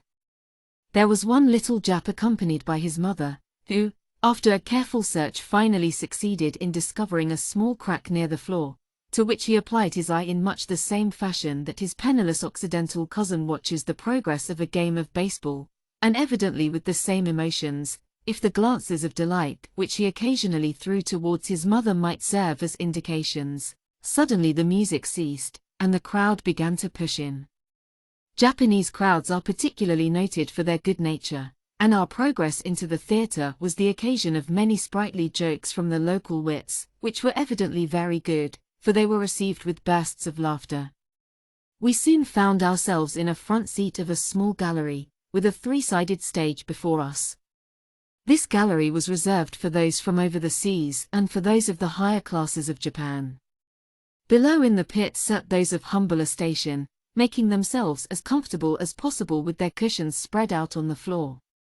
Spectators who had already seen the performance were leaving the theatre from the two entrances under either end of the gallery, but the eager crowd from without was rapidly filling their places. The faces seemed the same that we had parted with a few minutes before, and they had the same appearance of expectant happiness. Here and there was a father and mother, followed by 5 or 6 wee ones, hurriedly rushing around to find the most convenient place. Apparently satisfied, they would finally sit down, begin to chatter and laugh, until suddenly one would notice what he thought a more advantageous place, when up they would all scramble again and hurry on in fear that someone might forestall them. It sometimes took more than 2 trials before they were satisfied, and so, while we were waiting for the curtain to rise, the gay mass below us was constantly changing about in the eagerness of the spectators to gain as comprehensive a view of the stage as possible. Each little group was provided with that indispensable adjunct to happiness, the tobacco box. The occasion meant far more to them than what took place on the stage. It was a general holiday, and they were there to get as much out of it as possible. There was a continual buzz as the conversation went on, and occasionally from some animated group there would rise a loud shout of laughter, whence we could infer that an Oriental funny man had made another appreciated hit. Indeed, the sight below us was so interesting and brought us so in touch with the people themselves, that we almost forgot that there was a more pretentious display to follow, and gazed at the curtain before us in total disregard of the glories that lay beyond. Suddenly our attention was aroused by the loud clapping together of 2 pieces of wood, and as suddenly every chattering tongue quietly ceased, and every laughing face assumed an expression of the utmost interest. It was the Japanese substitute for the prompter's bell. The curtain obediently rose, and we settled ourselves for the enjoyment of an Oriental performance. Even at the beginning we could see that the Japanese prefer to manage these things in a way of their own, for the orchestra with them is not a mere incident of the performance with which to appease the impatience of the audience between the acts or to drown the weak portions of a faltering tenor's solo. In Japan the orchestra is kept behind the curtain as the chief performer, and comes in as generously for its share of applause. The first thing that caught our gaze, therefore, were 2 rows of geishas, picturesquely ranged on either side of the stage, with koto and drums ready for the opening overture. They were all painted and plastered after the usual geisha style, their little red and white faces surmounted by towering headdresses of the ever-present cherry blossom and wisteria. Dainty is a word that one constantly finds oneself using while speaking of the geisha, and none other seems to serve the purpose so well. Those on the left, in their bright kimonos, with their little drums shaped like hourglasses, were in the full daintiness of geisha life, while those picking the koto opposite, though still very young, could not but bring the pathetic thought that that strange life is a brief one. The whole audience observed the strictest silence all through the opening selection, which was not without its charms, even to unaccustomed ears. Occasionally a small shrill voice would be heard above the steady thrumming of the instruments, and though this could not perhaps be called singing, it had charms for those receptive souls in the pit. But in the meanwhile our attention had been attracted to the stage. It had been prettily arranged as a garden scene, in a way far more realistic and beautiful than the painted trees and urns which pass for such in our own theatres. Here we had a profusion of cherry blossoms to serve as a background to the equally pretty and delicate girls, who now began to enter from the two doors that had been previously used by the spectators. They were in two files, one in which pale blue and pink predominated, while the kimonos of the others were of bright red. The faces and headgear had been arranged in the same way as those of the musicians, and each held in her hand a cherry blossom fan. Their entering motion was very slow, consisting of a step forward and a step backward, the time of the music being scrupulously observed.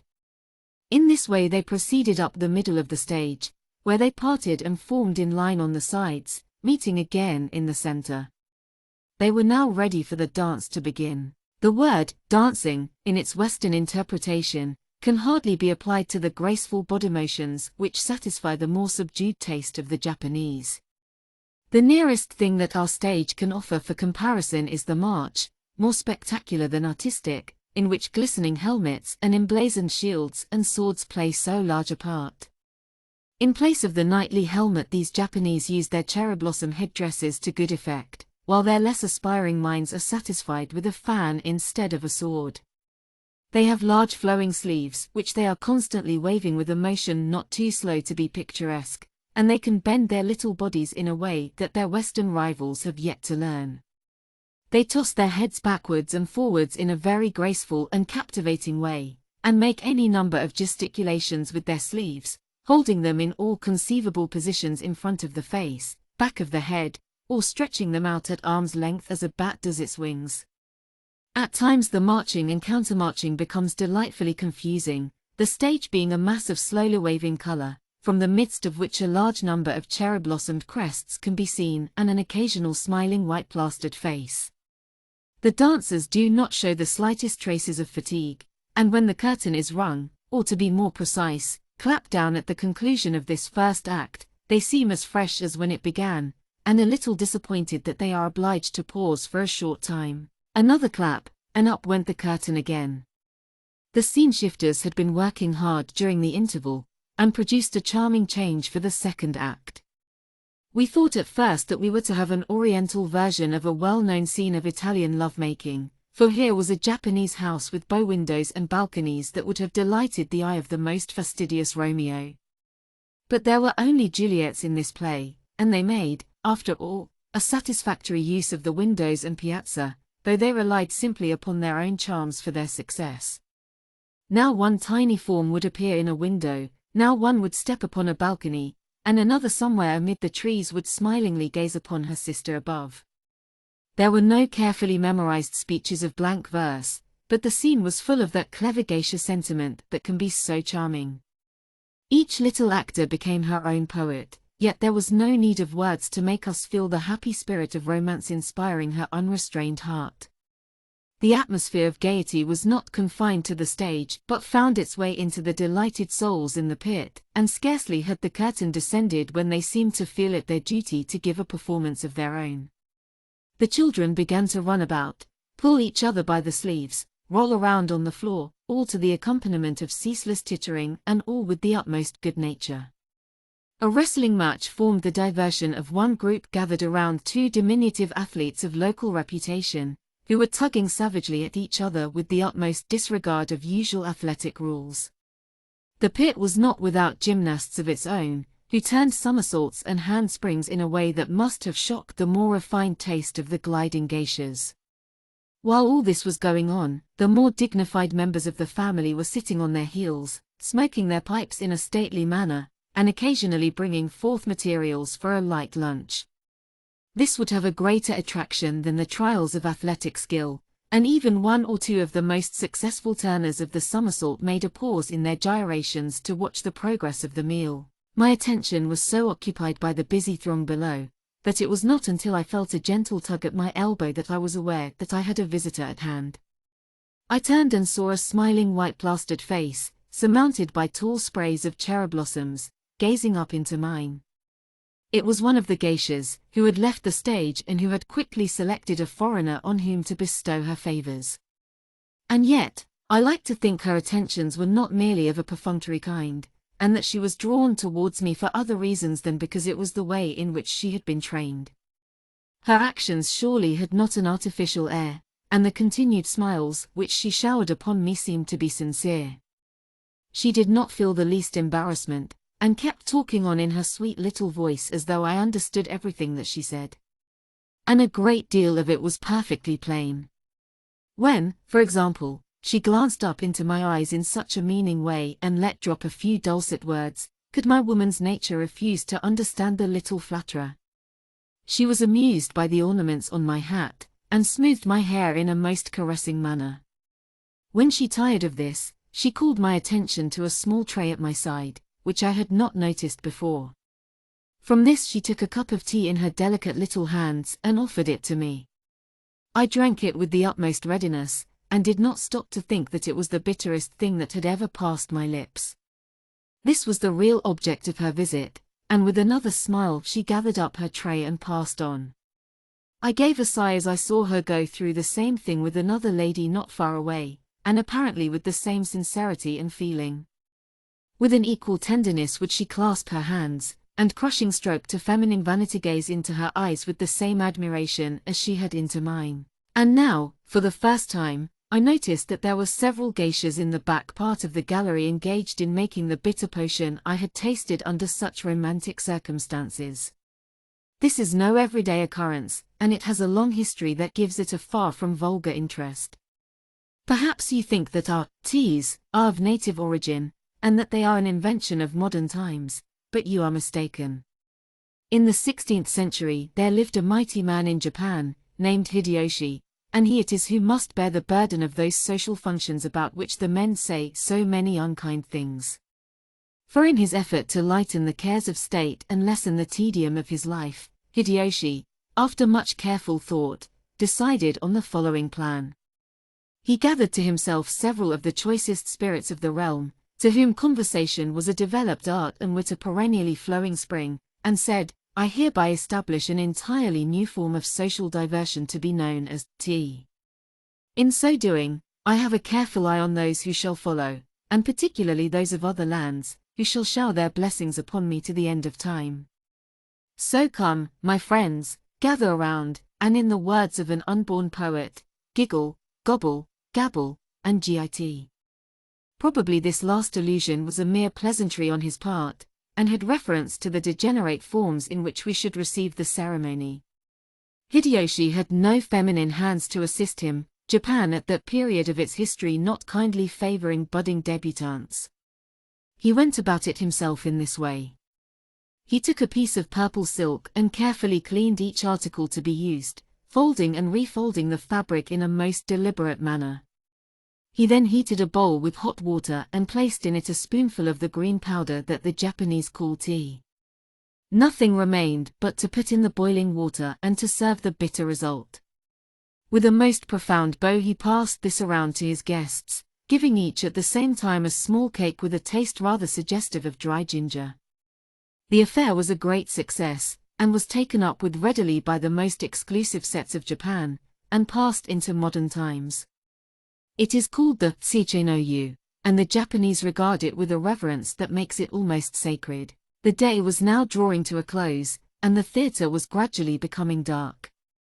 The informality of the performance was continued at the next rise of the curtain, when the scene shifters came out and prepared to arrange things for the last act.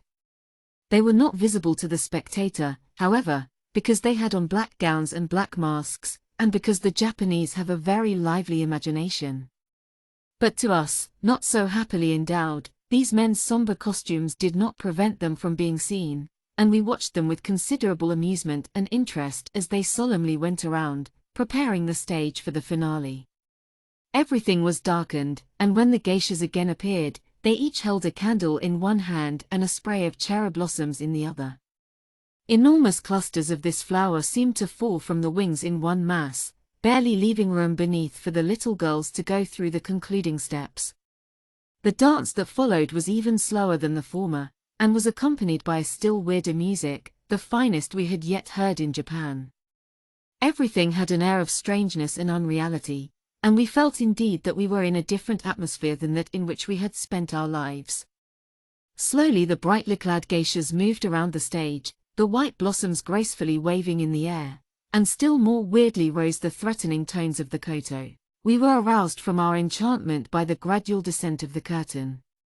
The spectators for the next performance were already entering, the conversational jabber once more began, and to the accompaniment of the same laughing voices and probably the same jokes, we made our way to the street. The rise and fall of the Kakimono. It was our last night in Kyoto. We had spent the day in the temples, and though we were somewhat tired, we still managed to keep up a desultory conversation upon the interesting things we had seen. Suddenly we were interrupted by a shy knock. Before anyone had time to prevent it, a handsome Japanese face thrust itself through the gradually opening door. It was immediately followed by the handsome figure of a young man. Perhaps it was because of the good looks that the intrusion was not resented.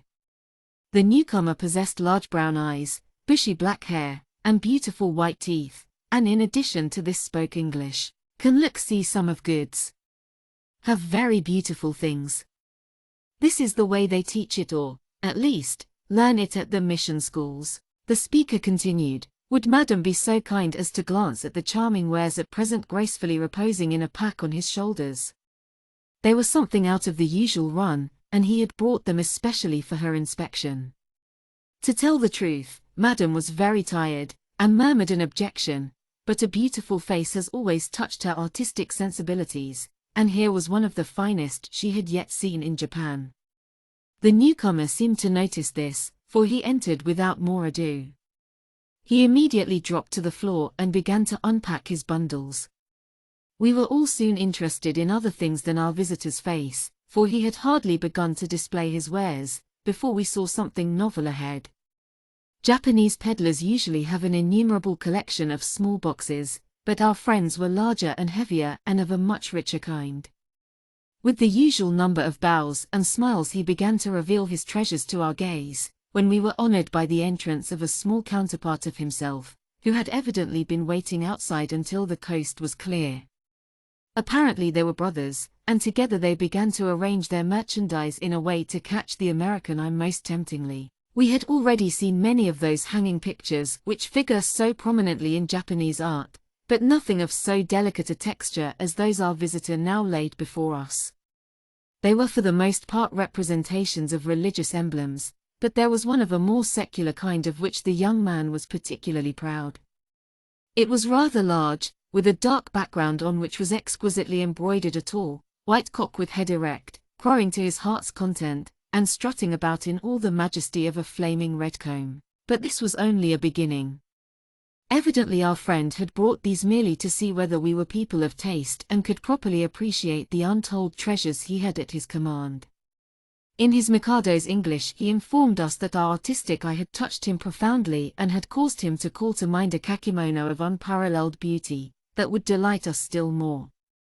Whereupon, he ruthlessly folded up the cock with the flaming comb, placed it with the rest on the floor, and set the boy down upon the pile to guard matters until his return. It did not seem to occur to him that this latter act was a slur at our honesty. Things are different in Japan, you know. Have got house very beautiful kakimono. Priest won't sell. So he said, and so we understood him, giving him credit for grammatical correctness, when really he meant, want to sell. Here, we thought, is a touching example of Japanese politeness. Our visitor is so impressed by our appreciation of his embroideries that he is about to show us one of the treasures of the temple, for the sole purpose of gratifying our taste for art. Soon this obliging Oriental returned, bearing a large bundle over his shoulder, which he immediately spread before our astonished gaze, all the while murmuring, as we thought, a repetition of the fact that the priest would not sell. We were further mystified by an occasional reference to a tea-house that seemed to disturb the young man's peace of mind. However much we may have been puzzled by this, there was no doubt that we had before us one of the most delicate creations of art. Could it be possible that all this was the result of man's labor, using what many of us find so clumsy an instrument as a needle? I have thought long how to give an idea of the skill, the patience, the taste displayed in this piece of tapestry, but who can tell a blind man what a rainbow is like? Besides, I do not yet myself thoroughly appreciate what it all means, for, though I have owned the tapestry for some time, I never look at it without finding something I have not seen before. It seems such an inadequate thing to say, that it was about 8 feet long and 3 wide, and that the figures were worked upon a grey background surrounded by a border of black. If you could only have seen it as it first flashed upon me that evening, a glorious mingling of the bright Japanese colors of red, black, and white, as yet totally undimmed by the nearly 2 centuries that it had lain, a holy thing, in the Daitokuji temple at Kyoto. There seemed to be some historical scene portrayed, evidently a naval battle, for there were castles and boats and water, and in the distance the sacred mountain of Fujiyama, worked in a rich gold. Over all, with outspread wings, were flying storks, and in the sea were strange fish and monsters. And there were royal crests, sailors, warriors, birds of many kinds, the colors as finely blended in this piece of needlework as in an artist's painting. Later I have had the opportunity to examine it more in detail, and to discover that the castles on the shore are undergoing a siege, the date of the events being that of the ascendancy of Hideyoshi. We are sure of this because Hideyoshi himself is there in red armor, and though his face is not more than 1/4 of an inch in diameter, the features are easily distinguishable. I have the names of the other officers and castles, with a full description of the event written in choice Japanese by the priest of whom the purchase was made, for he would sell, after all. As we stood admiring this monument of skill and patience, little thinking that it might be ours, the young man kept up his story about the refusal of the priest to sell, and also his pathetic allusions to the mysterious tea-house. Suddenly, however, he cleared up everything by turning to us despairingly with the words, "Please buy." Then we at last learned that the priest wanted to sell, and that he was driven to this strait by the necessity of raising money for a tea-house adjoining the temple. And we gladly bought. It was with reluctance that the priest gave us this Japanese treasure in return for our American dollars, for behind the act there is a pathetic story that touches the very heartstrings of the faithful followers of Buddha. It might not be inaptly styled, the rise and fall of the Kakimono. In those good old times when the Mikado was only a picturesque ornament of the community, subject himself to the dictates of some powerful shogun or warrior like our friend Hideyoshi, before the barbarous West with its parliaments and trousers and sense of art perspective had begun to intrude, a great being ruled in the hearts of the Japanese and filled them with longing and hope and love. He was not a native, it is true, but the fact that he came from India did not seem to make him any less national, and he was as much at home in this sunny island as in his own snowy Himalayas. To tell the truth, the poor Japanese peasant was not the happiest of mortals in those days, for we have many stories of the little regard in which he was held by those above him, and the insignificant part he played in the social system. It is not altogether strange, therefore, that this wanderer from the south should have met with a hearty welcome, for his lessons were those of kindness and hope. More than this, he taught the downtrodden serf that life was not a mere matter of unrewarded toil and undeserved suffering, but that it had a gleam of greatness even for him, and that besides there was something beyond. This bearer of glad tidings dwelt in the temples on the hills, and his name was Buddha. It is true that the ungodly Japanese had little stone images of him of which they thought a great deal, and so his religion was an idolatrous one, but for all that they might have done a great deal worse. For many centuries, therefore, they loved great Buddha, and loved him with all their souls. Every one, from the haughty shogun to the little white-faced geisha, found in his spirit a something which he could find nowhere else, and which resulted in a stronger and purer life. There was one, however, who remained proudly aloof from all this, and regarded Buddha with a somewhat doubting eye. This was no less a personage than the Mikado himself, who, after all, could not be greatly blamed for the way he looked upon the newcomer. For Buddha was not only a foreigner but a revolutionary character, and expelled a former visionary, something very dear to the Mikado's vanity. This was the creed of Shintoism. Now I hope you will not embarrass me by asking what Shintoism is, for I assure you, that though I have given the matter some attention, I have not yet a clearly defined idea as to what it all means. It does, however, teach us something indefinite about listening to the dictates of our hearts, and something definite about following the decrees of the Mikado. It treats this dignitary even more kindly than this, for it goes on to say that he is not a man at all, but a great God moving here among us, a sacred thing to be worshipped. It supports this claim by a very long and highly respectable pedigree, proving him to be descended in the direct line, without twist or turn, from one Amaterasu, who was a sun goddess before Buddha came. For Buddha did not trouble himself about the Mikado's genealogical tree, and so the good man had little use for him. During many centuries he treasured up his ill feeling, but things worked slowly in Japan in those days, and it was a long time before disobliging history gave the Mikado a chance to get even with this iconoclast of the South. To tell the truth, through all these years the Mikado was not the important personage his ancestry would lead you to suppose. His main occupation was posing gracefully as the head of the state, and for ages this descendant of the sun goddess was kept in golden chains, a practical prisoner in his own castle. But he still kept his hold on the people, who, by some peculiar inconsistency very noticeable in their religious faiths, firmly believed that story about Amaterasu.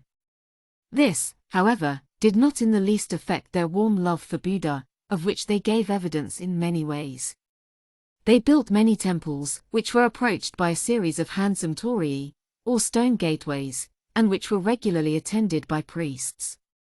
But by far the best thing they did was to make these embroidered pictures, one of which I have described at length. Those were emphatically the days of the Kakimonos, and they are the most telling expressions of the deep-rooted affection with which the Japanese regarded their divine teacher.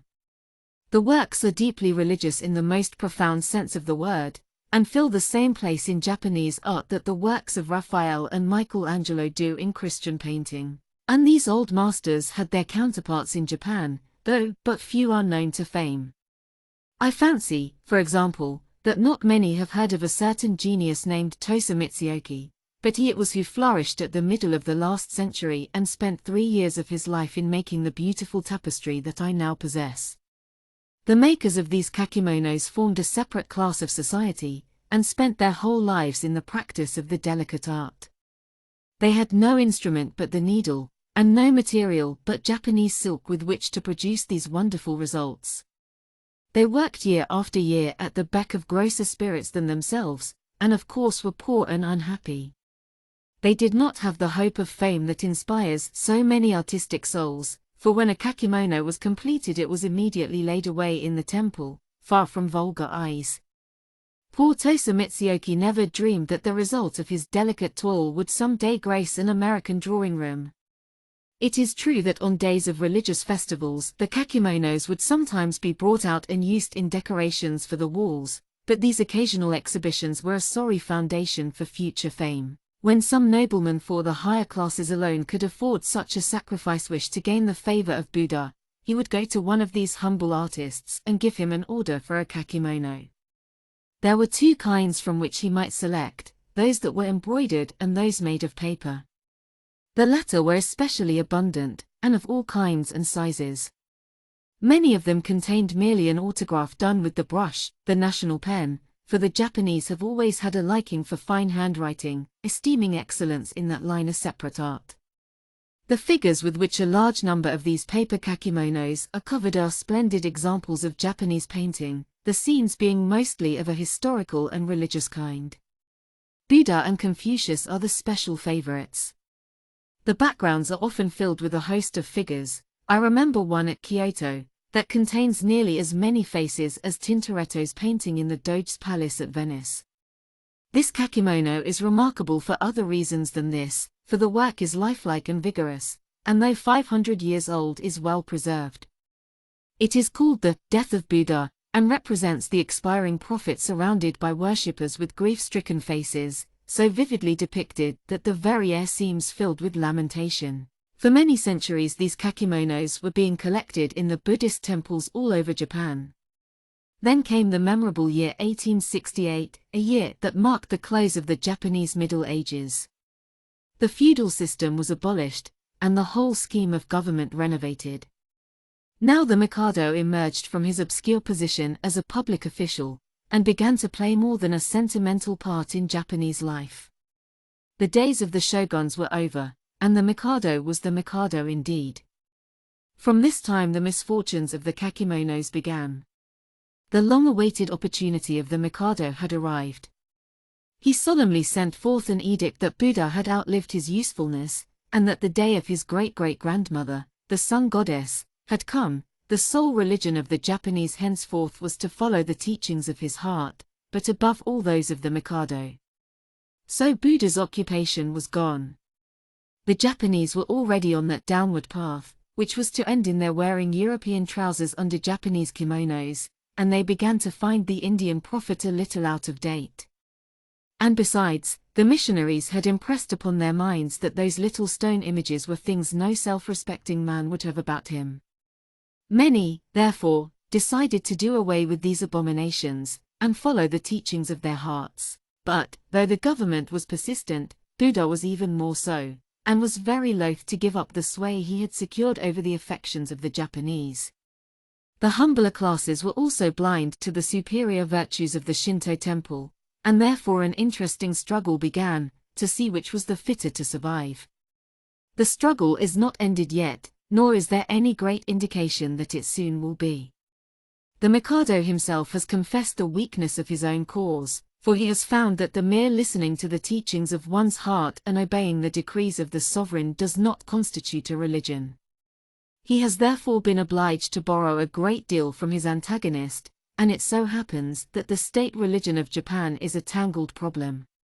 But the masses of the people are still faithful to Buddha, whose temples are increasing every day. In the midst of all these reforms there was one class on whom the burden rested with a peculiar weight. What was to become of the priests? The Mikado cared no more for these than he did for Buddha himself, and so, while a large part of Japan was listening to the teachings of its heart, these priests wandered in a melancholy way about the temples, at a loss as to what it all meant. Not only this, but they were hungry men, as the governmental supplies had suddenly ceased. The temples were beginning to show the evils of the sentimental tendency of the people, and it was evident that something must be done, or Buddha would have to limp back to India with a lessened appreciation of Japanese hospitality. Thus it was that someone more daring than the rest bethought him of the kakimonos. Here were treasures indeed, and moreover here were wealthy foreigners beginning to swarm anxiously to lay sacrilegious hands on everything. You see, it was a simple case of sentiment versus necessity, and as usual necessity came out on top. The priests must be fed, tea-houses must be built, the temples preserved, the government frowned upon them all. Every time, therefore, that the needs became too pressing to be resisted, a kakimono was aroused from its rest of ages, and converted into cash. Buddha was thus given a lease of life once more, while his sacred kakimonos were transported to do service in the drawing rooms of Europe and America. Many of them were bought up by the Japanese themselves. They are a source of entertainment at dinner parties, where they are brought out for the inspection of the guests in much the same fashion that we display our bric-a-brac or collection of paintings. A careful history of each is kept, which always accompanies it. The more kakimonos the Japanese has, and the greater the antiquity of them, the prouder man he is. But the demand for them has occasioned many imitations which are reserved for the benefit of the unsuspecting foreigner. The connoisseur, however, can detect the difference as easily as he can distinguish between a copy and an original, but the problem is not solved yet. The government has issued another decree, obliging the priests to make an inventory of the treasures of the temple, and to see that no more kakimonos are sold. He that has secured one of these works of art, therefore, has great cause for congratulation. But one still wonders what is to become of the hungry priests, and the shamefully treated prophet of India. The question is made more interesting because Buddha shows about as much indication of returning to his native land as the priests do to begin listening to the teachings of their hearts. A glimpse of royalty. You must go to Nara, they told us, as soon as we had landed in Japan. It is one of the oldest and most sacred cities of the empire. Though now politically of little importance, there are many interesting things to be seen. There are beautiful groves of cryptomerias, shadowy roads, crumbling stone lanterns, tame deer, and many an ancient Shinto temple. If you do not see Nara, you do not see Japan. And so on a certain April morning we found ourselves on our way to the southern part of the island. You have heard much of the sunshine and the flowers, the tea drinking, and the various aesthetic touches of Japanese life, so it may be somewhat disillusioning to learn that there are other points of view. This thought forces itself upon my mind whenever I think of our watery journey to Nara, for it rains in Japan. The days can be cold and dark, hotel accommodations can be scanty, and foreigners can take a long and hungry railroad ride, and have impressions that they do not care to put down in a book of travels. We had heard the praises of the journey so rapturously sung, that the rainy mountains, the swollen streams, the dripping trees, the cold, wet, and uncomfortable passengers, struck us with a painful sense of the reality of things. As yet I had experienced only the warm and sunshiny side of the climate, and so, as I stepped from the train that afternoon, and gazed about on the various signs of general discomfort, I could but ask myself, is this Japan? Yes, it was Japan, and more than that, it was Nara. If I had any reasonable doubt, before me stood the everlasting symbol of things Japanese, the jinrikisha man. He had a melancholy and rainy weather look, which was increased by the freedom with which he had discarded his usual costume and appeared wrapped in a covering of straw. Such a picturesque equipage and ingenious attendant look well in a photograph, and can even afford a certain amount of pleasure in a busy city with plenty of daylight and interesting objects as a background, but as I stood there, facing the downpour and a 2-mile ride, I began to wonder whether the ancient capital of Japan was such a fascinating study as my friends had promised. For all that, I crawled in, and my stoical friend began to arrange me with a tenderness of which his face betrayed no sign. He drew a leather robe over my lap, tucked it in to keep out the least intruding drop of rain, drew the top of the carriage completely over and shut me in, much after the way in which my grandmother used to draw her sunbonnet over her face. Everything was dark and mysterious, and had I been of a nervous temperament there would have been much to terrify. I began to wonder how the rest of the party was getting on, but the blind faith that there was a jinrikisha somewhere back of me could not be confirmed until I had reached the end. I could feel small streams of water trickling down my neck, and pools gathered in the bottom of the carriage. It began to splash into my face and hands, the wind came pouring in, and a blast occasionally unloosened my lap robe. I was surrounded by impenetrable darkness, with the exception of a small aperture below, where I caught sight of a pair of uncovered legs automatically moving. I divined that these were the property of the gentleman who had arranged me in my present position with such extreme solicitude, and whose spirit would have been keenly pained had he known that so large a portion of the storm was finding its way into the carriage. His utter disregard of himself had a suggestion of the sublime, for, though the day was cold, he had on hardly more than a covering of straw, and his bare feet went through the mud and pools with the utmost indifference.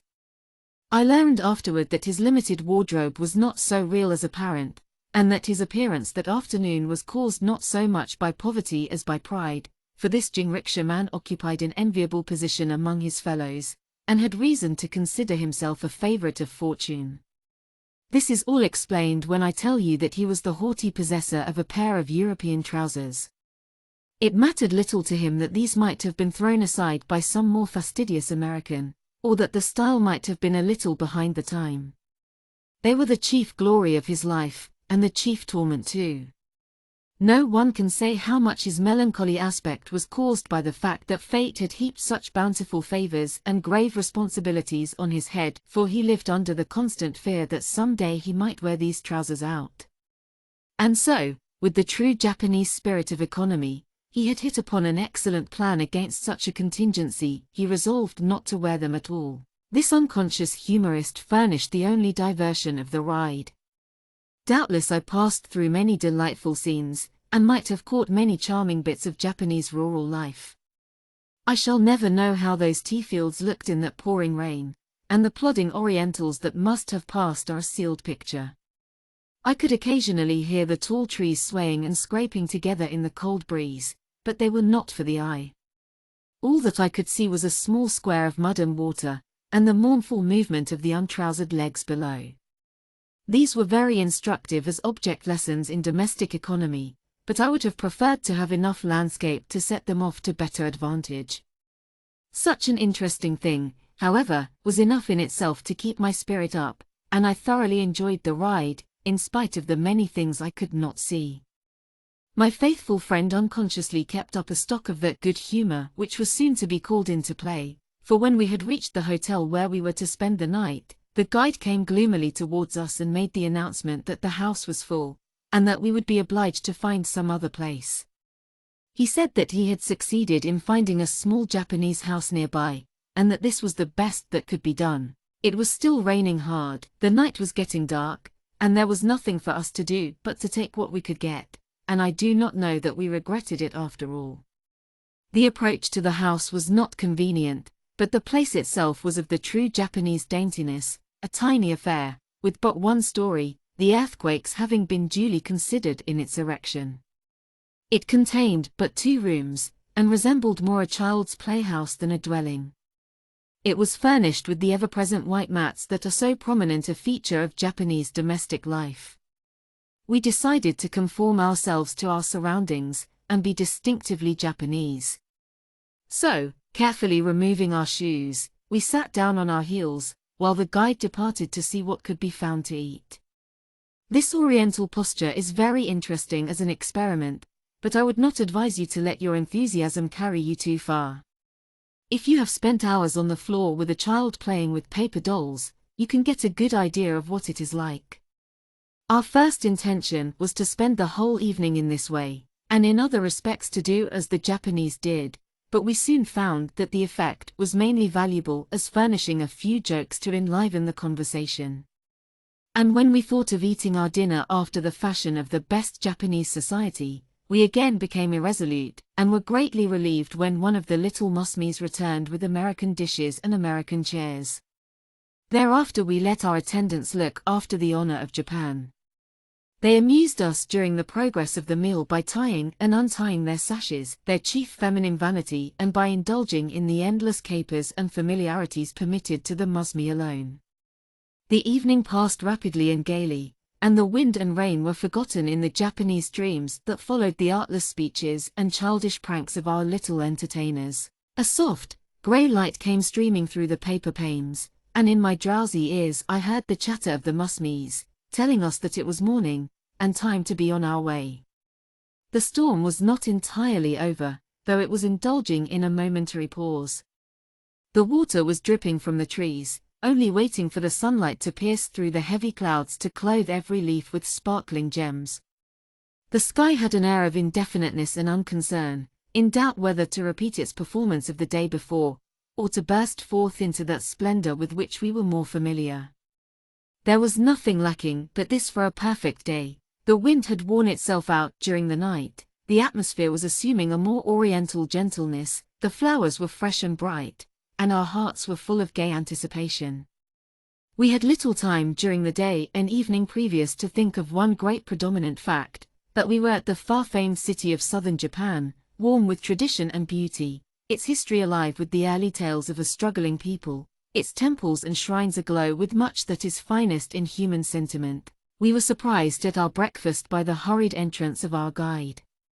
He was a man of considerable refinement and composure, and we were therefore taken aback at the excitement that he now displayed.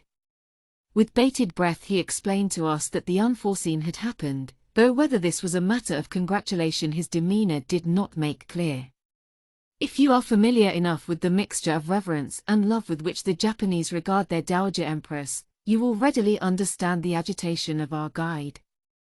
She is an exalted being, the wife of one Mikado and the mother of another, and is besides a most estimable woman with lovable qualities of her own.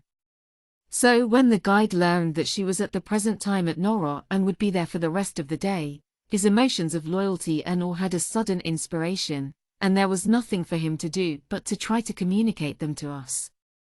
After we had satisfied him that we were duly impressed by the situation, he consented to descend to particulars. One of the most ancient ceremonies at Noro is the sacred dance, which is yearly given in the adjoining grounds of one of the temples, and at which some member of the royal family is expected to be present. That Her Majesty should select the very day that we had appointed to visit the place can only be considered as a happy coincidence of fate. Preparations had been going on for many days, and everything was ready for a most elaborate performance. At this point the guide became somewhat mysterious, and began to hint that possibly after the royal party had finished we might persuade the priests to repeat the dance for our benefit. Of course, we were duly shocked that any such thing should be done, but we smothered our reverential emotions, and decided to make the attempt. I all along suspected that our friend had completed arrangements before he had spoken to us, but he betrayed no evidence of this in his anxiety lest his plan should fail. To confess the truth, I did not feel quite at ease over the matter, for the Empress had been painted to me in a rather unpleasant light, and I was very much afraid of offending her royal pride. I had been told that she regarded foreigners with an unfriendly eye, and was jealous of the innovations that were creeping in from the West, and gradually making the real Japan a thing of the past. It was said that she looked upon the European costume as a thing to be abhorred, and the silk hat as a sign of barbarism. Particularly, my friends had been kind enough to inform me that she regarded the American race as a peculiarly unpleasant growth, and one to be tolerated by no respectable Japanese. Though I discovered later that my information was wrong, the thought sufficed to make me uncomfortable, and I felt that to intrude upon a ceremony intended only for the royal eye was audacious and indelicate. The assurance of the guide that this had been done before did not mend the matter, and I had some twinges of conscience as I stepped into the jinrickshaw waiting to conduct me to the temple grounds. As we rode out of the courtyard, we observed an interested throng gathered around an equipage of a kind somewhat difficult to classify. Had we seen it in an American city we should have taken it for a dilapidated Victoria, but it was hard to determine what connection such a disreputable affair could have with the mother of the Mikado. The whole thing, from the ragged upholstering to the rickety wheels, had a most unroyal appearance. The small, shaggy horse may have been having a good time, but he failed to reveal it by any expression of contentment. The coachman, however, managed to extract much satisfaction from the situation. He had the bristling, black hair so characteristic of the people, and on the back of this he wore a small, low-crowned derby hat, gracefully cocked on one side, with an air of great self-satisfaction. His dress was the not uncommon combination of Japanese kimono and European trousers, the latter being carefully creased, and turned up to display his American shoes. His studied attempt to appear dignified was made the more amusing by the shortness of his stature, but the crowd was not amused. The Japanese take this sort of thing seriously, and the only emotions their faces displayed before this cosmopolitan outburst were those of envy and admiration. When my attendant informed me that this was the equipage provided for the First Lady of Japan, I began to suspect that her reported dislike of Western civilization was unreal. I told the jinrickshaw man to hurry on before she came out, as I was anxious to escape her observation. We entered the temple grounds by a long avenue arched over by tall cryptomerias, which extended in a tangled forest on either side. Through the wisteria vines, almost as dense as a jungle, occasional glimpses of the sky could be seen. There was little sunshine, and the morning had the air of twilight. The avenue extended in a long and regular line ahead, and seemed a fitting entrance to the most sacred shrine of Japan. A gentle touch was given the whole scene by a number of tame deer that find safe abode in these forests, where the hunter is unknown. As they came up to us and looked into our faces with their large, confiding eyes, they were followed by a troop of little girls who had cakes to sell, of which the animals were very fond. Little was said, for we all felt that we were in a sacred atmosphere, and the quieting influence of the past was beginning to steal over us. The endless array of those famous stone lanterns, ranged on both sides of the avenue, was a fitting suggestion of former glory. The days of many of these had long gone by, and they were slowly crumbling in ruins. We were told by our guide that occasionally one was lighted, but most of them had been extinct for years. Before us we could see the pavilion where the dance was to take place. It was a simple roof supported by columns, its floor the mat-covered earth. The priests were walking around in their stately white robes and fly-screen-shaped hats, with little priestesses by their side. We had abandoned our jinrikishas on entering the grove, and now walked slowly along, thinking of nothing but the trees, the stone lanterns, the deer, and the general beauty of the scene. Even the Empress had been forgotten, until, happening to glance back, I was startled to see the royal carriage with the sedate coachman on the seat, ambling along at a leisurely Japanese gait. A few seconds later it stopped, and the Empress and her retinue alighted, with the apparent intention of doing the rest of the journey on foot. Wishing to avoid observation, we quickly stepped behind one of the stone lanterns at a turn of the road. Unfortunately, we were not quick enough, or the glance of Her Majesty was too keen, for our presence and hurried movement did not escape her. As she slowly passed, we had a good opportunity to observe her closely, and in spite of the disagreeable stories we had heard, the impression was not an unfavorable one. She was apparently 70 years of age, with an intelligent and kindly face, having by no means the severe demeanor we had been led to expect. She was dressed in the old-time Japanese style, with bright red skirt and white satin kimono. Her hair was arranged in a kind of a halo, falling down her shoulders in the back. All the ladies in her train were dressed in a similar style, but the men were attired after the European fashion, in the prevailing court costume. The chamberlain of the household department, an elderly man, was in charge of affairs. As the procession neared our place of vantage, it turned to the right in the direction of the temple grounds.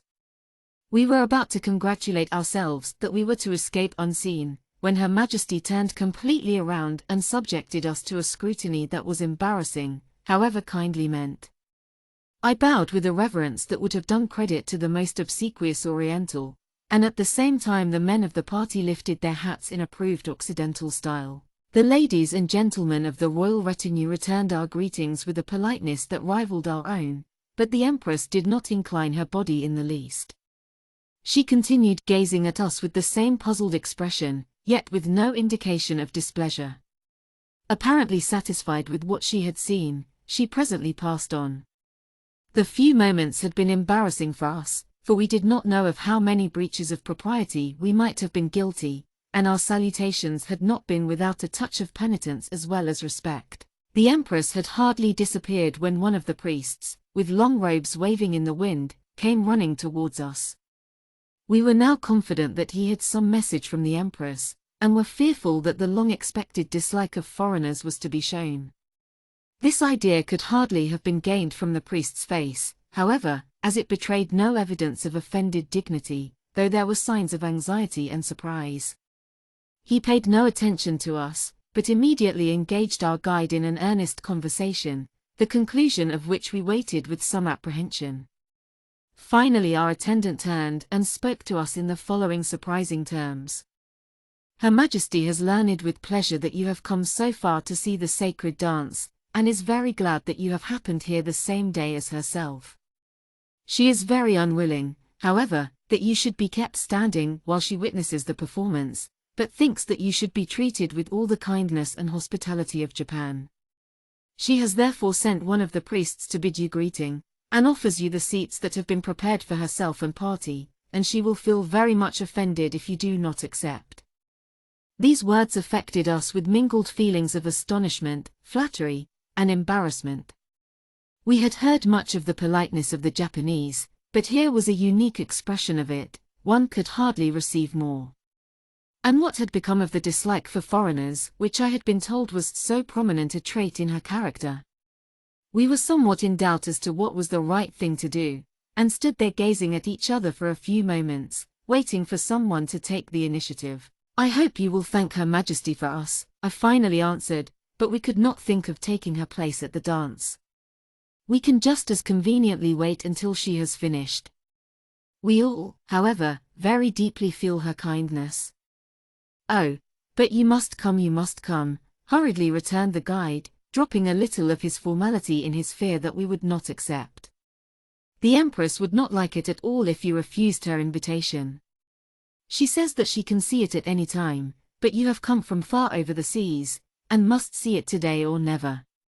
You cannot decline, it would never do. Without considering the possibility of our refusal any further, he and the priest immediately led the way. There was nothing for us to do but to follow, and the faces of our Japanese friends were wreathed in smiles as they saw that we had overcome our scruples. We were much relieved on our arrival to find that the Empress and her train had gone to the northern part of the temple to perform their devotions. However much we would have liked to thank her in person, our acquaintance with Japanese court etiquette was not such that we could know just how it should be done. With a genuine Oriental awe we seated ourselves in the chairs that had been destined for the venerable Empress, and from the cups made for nobler hands drank the tea that was meant for royal lips. We soon found ourselves in a more comfortable frame of mind, and by the time the dance had begun, we were in a condition to enjoy it. There is not much variety in Japanese dancing, and that which we saw on this occasion differed little from many similar performances we had attended. There were 5 little girls, ranging from 9 to 12 years of age, dressed in the old imperial costume of red silk, with divided skirts, the white kimono being covered by another of gauze, painted with purple wisteria. As usual, their faces were covered with white plaster, their lips were of a bright carmine, and their eyebrows shaved. Their hair, tied in gold paper, hung down their backs, and on their foreheads were clusters of wisteria and white camellias. The accompaniment was furnished by 2 priests, one performing on a kind of fife, the other provided with 2 small sticks of wood, which he struck together, at the same time that the chief priest delivered, in a high-pitched voice, notes very suggestive of the midway plaisance. The dancing consisted of the slow posturing that the Orientals so much prefer to the agile movements of the West, and we had begun to catch the spirit of it, and were able to enjoy it after the true Japanese style. We saw no more of the Empress who so disliked foreigners, but who could treat them with such delicacy. We had another indication of her kindly disposition, however, after we had left the pavilion at the conclusion of the dance. Outside stood the sacred white horse always to be found near these ancient temples, and one of the little girl attendants stood by, selling the peculiar mixture which forms his only food. After I had done my duty by the divine animal, I took the hand of the little girl, who looked up into my eyes and said, "Her Majesty has just gone by." She was very gentle to me, and gave the sacred horse many measures of grain. Fin de siècle Japan. You must not think that you are a person of no consequence if you do not receive an invitation to the Mikado's garden party, for there are a great many important people not always on His Majesty's list. I cannot tell you just what are the necessary qualifications to the royal favor, for the presence of the entire diplomatic corps is not always requested, the pride of many a native noble receives a fall, and no one knows what anguish of mind the majority of the democratic Americans in Yokohama experience at not receiving a card. Perhaps the most fortunate thing connected with the party is the delicate flower that is its most prominent feature. Everything in Japan connected with the cherry blossom is sacred, and this probably accounts, to some extent, for the chariness with which the Mikado distributes his favors. In October the advent of the chrysanthemum is similarly observed, but this function is not as important as that held in April.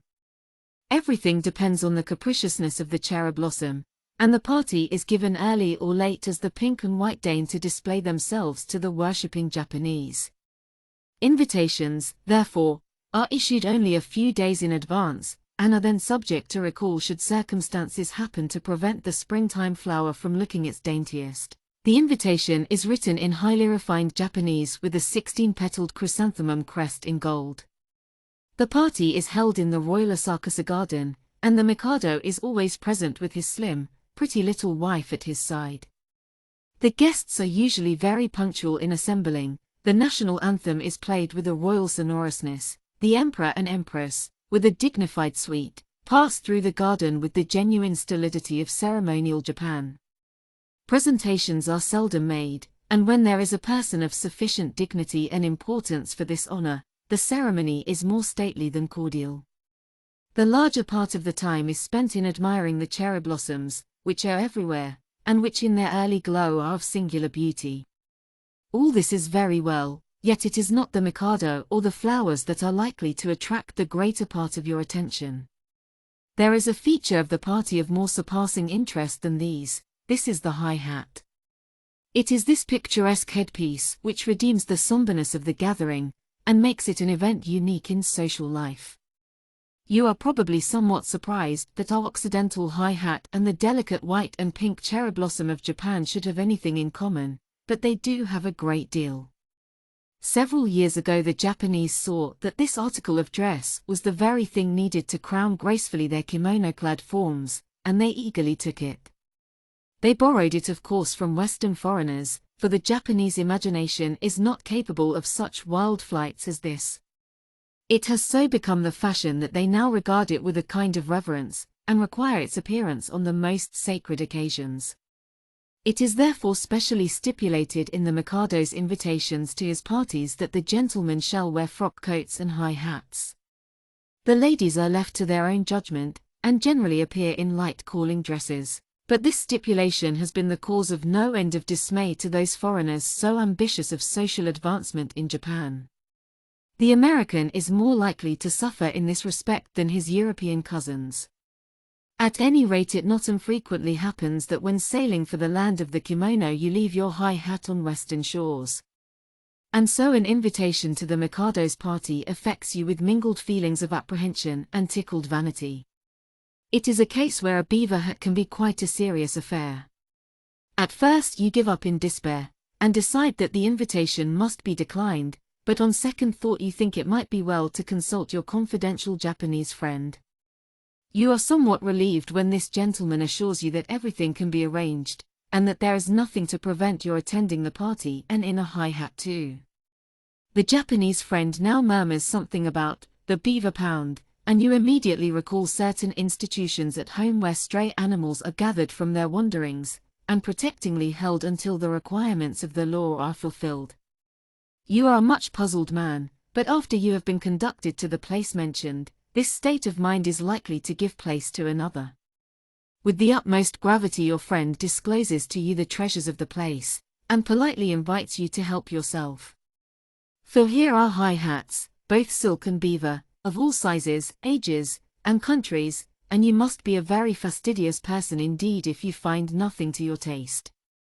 Every time a Westerner leaves a high hat behind him it is immediately spirited away by mysterious hands, and it is seen no more until it graces the head of a careless foreigner at some social occasion of more than common import. By this time there is quite a collection, ragged and marred as the coins and stamps that are a frequent hobby with us. You had better visit the pound early, as the hats are in great demand, and you may have difficulty in fitting your head.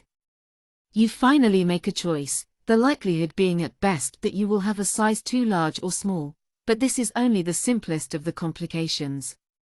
You are by no means the first man that has worn this hat, and it shows the effects of many cherry blossom parties.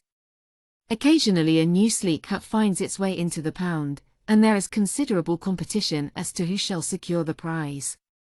You had better in some way exhaust all the humor that the idea gives you before you attend the party, else you will not have sufficient command over yourself to view the occasion with the stoical eye of the Japanese, for the hats show off to a better advantage from a comparative point of view.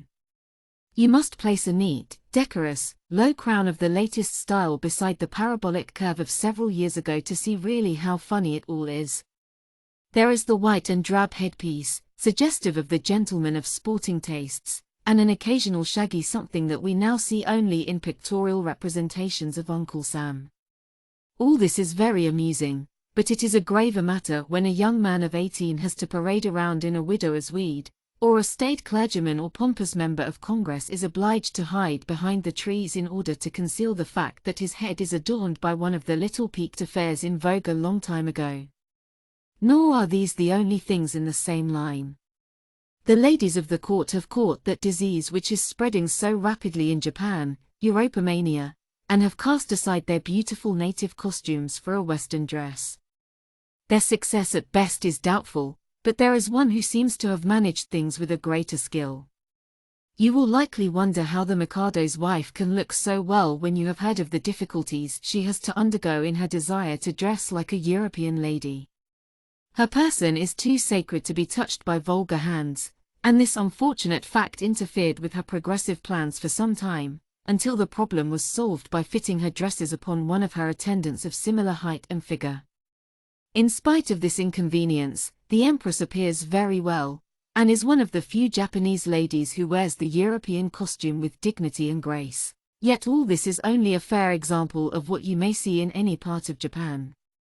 The changes that have been sweeping over the country have not been confined to political institutions, but have affected the most trifling details of Japanese life. It makes no matter where you go, or the people you meet, everything bears the traces of the new lands and peoples that have found such favor in their eyes. To anyone who has a taste for the picturesque, the attempts of the Japanese at cosmopolitanism are an interesting field of study. The background of their life is, of course, the Japan of ages gone by, with its Mikado, its flowers, its sunshine, and its tea, but upon this are sprinkled the innumerable foreign traits that make everything grotesquely amusing. With their Mikado they have parliamentary government, and though they are perhaps as fond of their tea as ever, they can occasionally lay it aside for the champagne of the West, and beer flows almost as freely as in Germany itself. We Americans may take a pride in all this, and may feel delighted that the Japanese will christen themselves with such names as George Washington and Abraham Lincoln, yet I have my doubts whether it is not a mistaken idea of development that persuades us to dignify it by the name of progress. The Japanese are extremely quick and imitative, but like most imitative people, they are likely to perceive only what is most obvious, and so become grotesque. They can see that there are many attractive things about the feminine attire of the West, they fail to see that it is not suitable to themselves.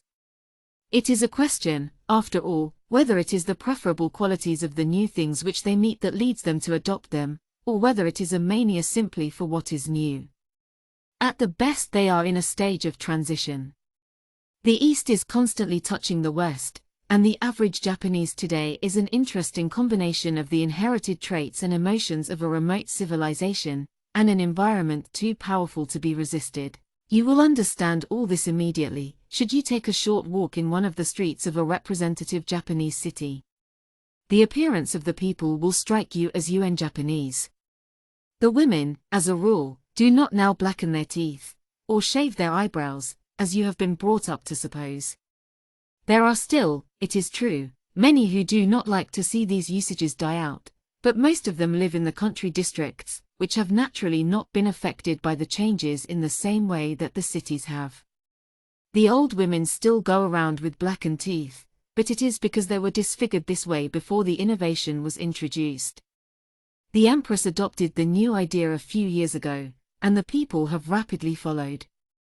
Most of the women still wear the dress of their ancestors, yet it is doubtful whether this is by inclination or necessity. Anything in a foreign line is a luxury, and only the higher classes can afford to follow the style.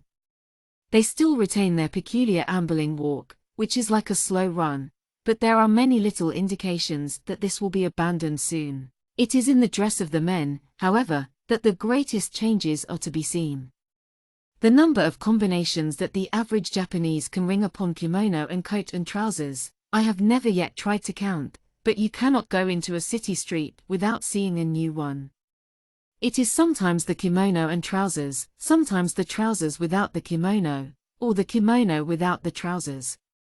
They view the derby hat with great favor, and some wear their hair long, like an American football player. They have caught the infection of creased trousers, and take satisfaction in rolling up the ends of them in the clearest weather. I once saw an enthusiastic and progressive Jap walking stolidly through the streets with a small stiff hat perched on the back of his head, with his kimono turned up in the back, disclosing a pair of flannel underdrawers, white stockings, and laced American shoes, the whole gracefully consummated by a cane, which he swung jauntily as he marched along. The conscious pride that he took in this outfit was something delightful to see, and the serious and possibly envious glances showered upon him by his friends showed that he was a center of admiration. I was surprised one day by a vehicle that I saw slowly creeping up one of the streets of Tokyo. It was a small affair, with a single horse in front, the approach of which was announced by the mournful jingle of a bell. At a distance the equipage looked like a little yellow box, and it was some time before I could convince myself that it was a sorry specimen of that most American of institutions, a horse car. I learned later that it was only Tokyo that could boast of such an incongruity, and the contented and proud air of the driver was in itself an indication that his position was an unusual one. It was rather the idea of the thing that was so delightful, for so far as convenience was concerned, the slow motion of the car could not be thought much of an improvement over the jinrickshaw. I have a Japanese friend who had been educated in America and had adopted our ways, who relates an amusing experience he had in connection with this strange innovation. The cars have bells and conductors after the American plan, but, unlike our custom, they are used for the purpose for which they are designed. My friend did not know this, and so when he wished to alight he walked out to the platform and jumped off while the car was in motion. He had not gone far, however, when he saw the conductor running frantically after him, with an air of the utmost consternation. The car was stopped, and quite a crowd collected to watch the outcome of the dispute. My friend was astonished, and completely in the dark as to what it all meant, when the conductor in angry tones asked him how he dared to disregard the law by alighting from a horse car while it was going at full speed. The accused man protested his ignorance of such a statute, but the conductor was unpacified, and threatened to call a policeman. It was only when he learned that his unruly passenger had lately returned from America, where they do all kinds of barbarous things, and where he had learned to disregard the conductor, that he consented to let him go. My friend received a solemn warning never to repeat the act, and on so promising was reluctantly released. Many other things in the streets will remind you of home. It is nothing strange to see a bicycle come leisurely down the street, perched upon by a Jap clad in the combination of trousers and kimono that most strikes his fancy. The electric light is rapidly being introduced. The Japanese have their policemen, and they dress him after the European style. He has a blue uniform, a small peaked hat, and a club, but here the comparison must cease. He does not exactly know what to do with all the power bestowed upon him, and he will never arrest a man except on extreme provocation. When he does decide to enforce the dignity of the law, he calmly goes up to his prisoner, ties his hands together with a hempen rope, and leads him off with the utmost gentleness. The English language suffers at the hands of our commercial friends, and their attempts to catch the American trade in this way reveal many startling things. One shop informs us that cakes and infections are found within, but the best thing in this line I have seen is the following business card of a Yokohama firm, jewelry maker, a finest in town, whiskey boy. Our shop is best an obliging worker that have everybody known, and having articles genuine Japanese crystal and all kinds of curious stones, shells, ivory cat's eyes work own name on monograms or any design according to orders. We can works how much difficult job with lowest price insure, please try, once try. Don't forget name whiskey. English, however, is spoken fairly well, and with what Japanese he will pick up, the average foreigner gets along without much trouble. There has been lately introduced that ever-present traveling companion, the phrasebook, in which we are told how to ask the time of day, what we want for dinner, and other needful questions, but the language is so strange in its construction, that few have courage to try anything very elaborate, and for more intricate matters must rely upon the guide, who usually speaks our language with fluency. One of the men of our party tried on a certain occasion to show a little gallantry to his attending geisha, and began to tell her, by the aid of a phrasebook, that she had very beautiful eyes. He thought that he had succeeded so well in this that he would go one step further, and presume to inform her that they shone like the stars. You will see that this latter is not only a more delicate compliment, but that it is a more involved sentence, and requires knowledge of grammatical construction not essential to the more simple statement. The little geisha did not understand him at all, but he kept at it persistingly almost the entire evening. Finally the interpreter was called in, and the puzzling speech was rendered into Japanese. The girl glanced coyly up and replied, "Oh, but there are a great many favored in the same way." After that our friend gave up the phrasebook, and conducted his future gallantries by means of an interpreter. The Japanese have learned more things from the visits of foreigners than a change of costume and the art of war. Perhaps the spirit of trickery is inborn, but the numerous signs we saw of this were of an order that would do credit to the shrewdest Yankee. One of our party was always a little sensitive to any reference to ducks, and I myself had an experience with certain artistic representations of dragons of which I was frequently reminded by my friends. Our companion, while taking an evening walk in Kyoto, had been attracted by a certain individual carrying, by means of shoulder straps, a miniature pond, in which there were very dainty images of ducks swimming around as naturally as you could wish. He paused to watch the proceeding, and became deeply interested. His enthusiasm reached its height when he saw the fowls occasionally dive under the water and reappear, apparently greatly refreshed by the plunge. My friend excitedly asked the price of these phenomenal birds, paid down a large sum with great willingness, received a paper with instructions as to the way to produce the desired effect, and started for the hotel. Arriving there, he began to read the paper in order to prepare for the first exhibition. He was somewhat chagrined by being advised therein to buy a few sprightly gold fish, attach them to the ducks, place both on the water, and await developments. And now, I suppose, it would be only fair to tell you how I was victimized by a similar piece of roguery. I had not been in Japan long enough to distinguish the good shops from the bad, nor to know the proper methods of collecting curios. I was attracted one morning by a graphic representation of a woman sitting on a dragon, the whole evidently the work of a Japanese sculptor. The color of the image, a rich dark brown, was what particularly struck my fancy. The keeper of the shop informed me that it was a rare piece of art, that it was made of a certain sacred wood, and that the price was $30. I did not buy that morning. In the evening we took a walk through one of the busy streets, and lo! Here was an itinerant merchant with my dragon at his side, anxiously looking for a customer. I quickly stepped up to him, and listened to the same tale I had heard in the morning. With one important exception, the price was now 85 cents. Perhaps because I thought I was getting a bargain, perhaps out of curiosity, I purchased the statue, had it done up in paper, and departed with my treasure. Before I showed it to my friends I thought I would wash it a little, as it had a very dusty look, and would be improved by a bath.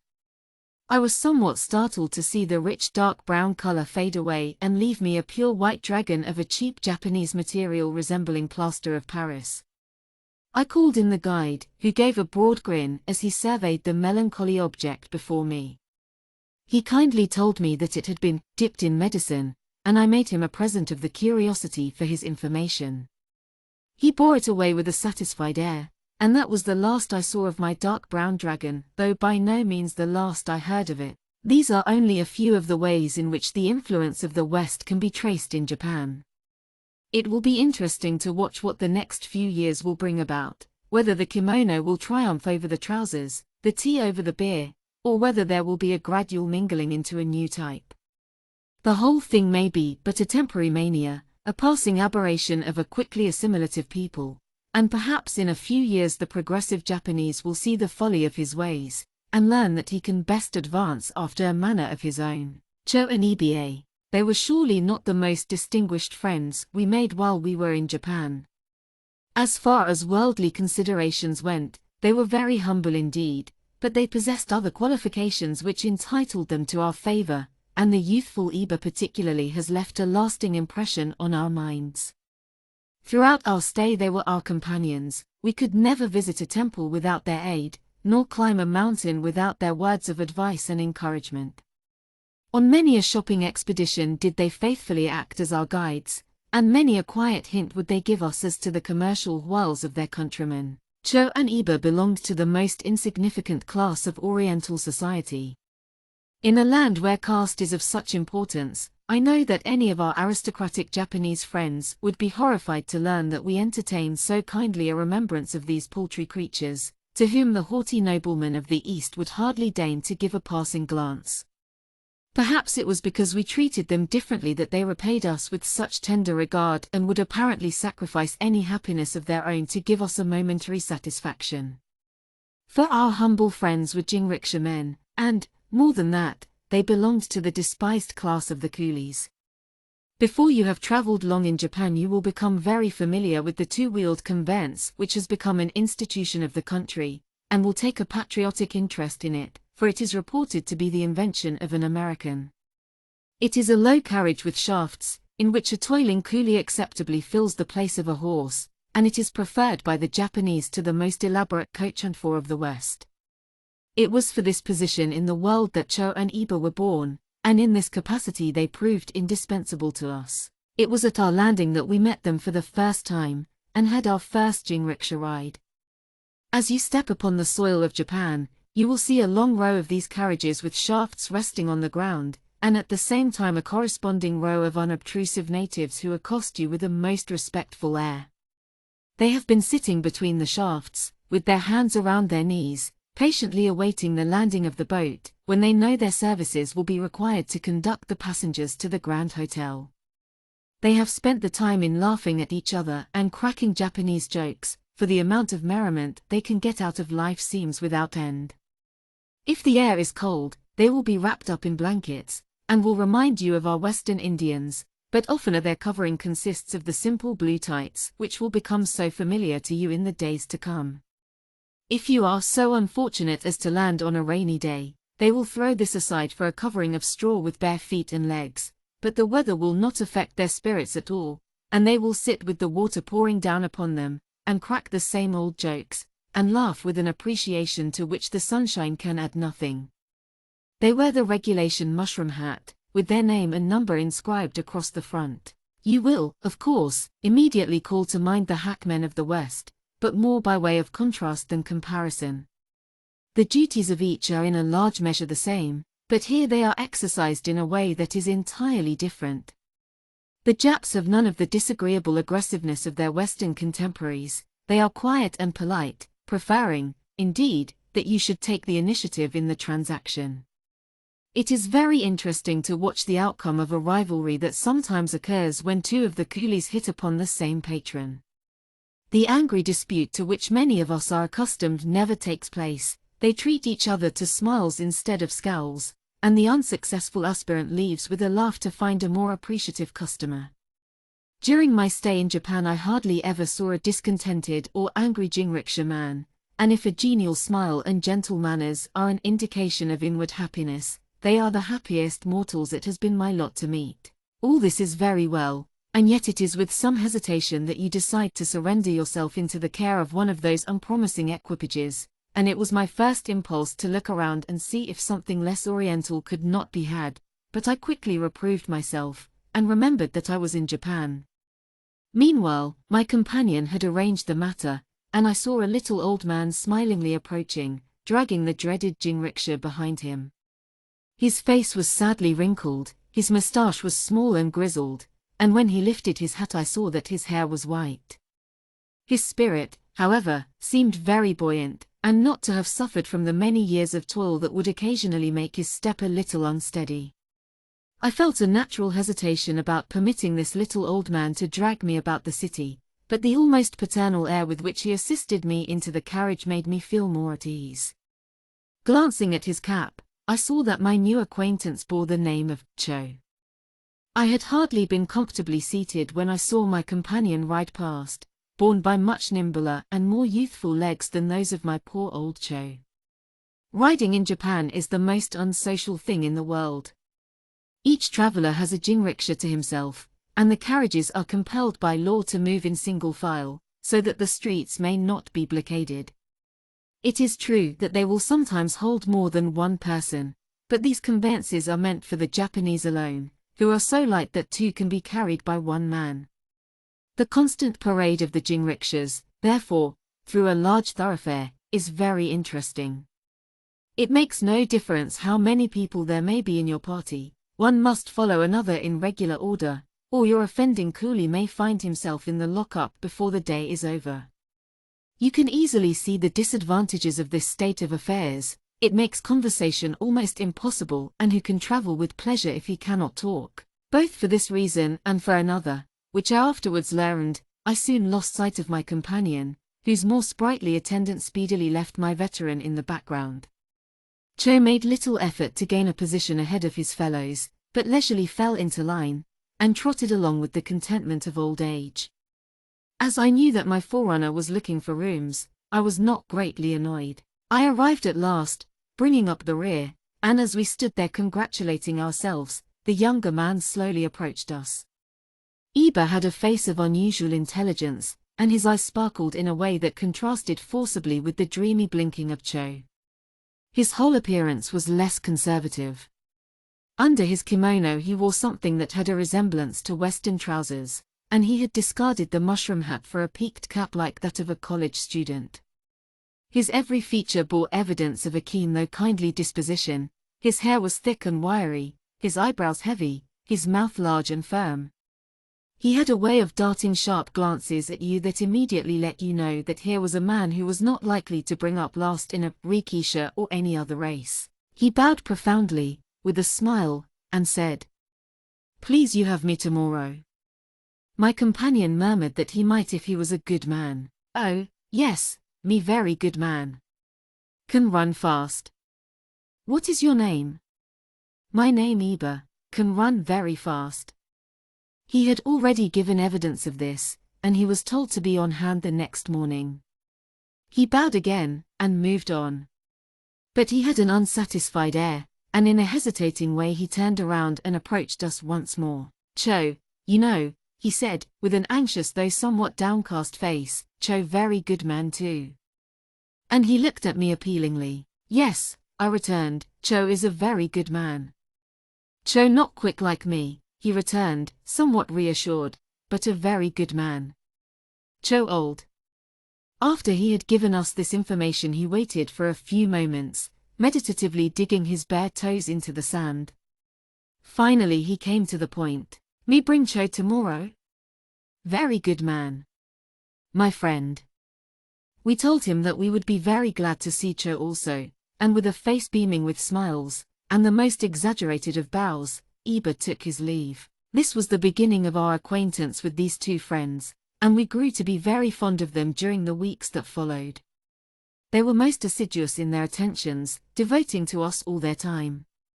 The first thing we saw every morning as we glanced out of the window were the forms of our coolies gracefully reposing in their shafts, waiting until it was our pleasure to take a ride. Iba was of a light-hearted temperament, and was always laughing and joking with Cho, who received his advances with a sedate air more suited to his greater age. We had already had a touching example of the filial care with which the younger looked after the older man, and this was only one of many. I tried several times to learn whether there was any particular relationship which necessitated this attention, but never discovered that there was anything beyond a congenial sense of comradeship. We may be sure that Cho was not the only one who profited by this, for Iba was of a more impulsive nature, which might have done many foolish things had it not been for the sage advice of his senior.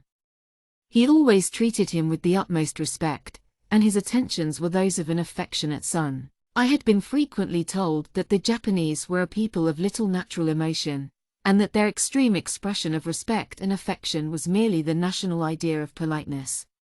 When I think of this I always call to mind our two humble friends, and the genuine attachment I am confident they still have for us. The two men's natures were as widely different as their ages. Cho was the practical man, and thought that the best way he could manifest his affection was by polishing up the jinrikisha wheels to a dazzling brightness, or by running up a difficult hill with unusual rapidity, but Iba more romantically permitted himself little attentions in the way of Japanese nosegays, and in pointing out unusual and attractive features of the scene. Cho kept a careful eye on our business affairs, would drop many a quiet hint on the practices of the shopmen, and thought that the greatest kindness he could do us was to prevent the impositions of his crafty countrymen. It was evident that he despised the more artistic nature of his companion, and at one time I feared that their friendship might suffer from the little rivalry that was going on. As Iba's nosegays increased in size, our carriage wheels grew brighter and brighter, And when Iba was spending a large part of his time pointing out new and interesting scenes, Cho seemed to be seeking unknown curio shops from which to warn us to keep away. Iba was more intelligent than Cho, and was always ready to talk. He told me that he could read and write Japanese, having attended school between the ages of 8 and 12. He was 22 years old, and had dragged rikishas for about 6 years. He now worked for a company at 3 yen a month, but he was working hard, and in time hoped to save up enough money to buy his own carriage and be his own master. In addition to his business capacity, he had a quick eye for what was really fine, and always used the utmost taste in the selection of his bouquets. On one occasion he was delightfully aesthetic. We had been riding in a suburban district, and the roads were lined with wildflowers. We paused a moment for a little rest, and lounged around in the grass in various attitudes of ease.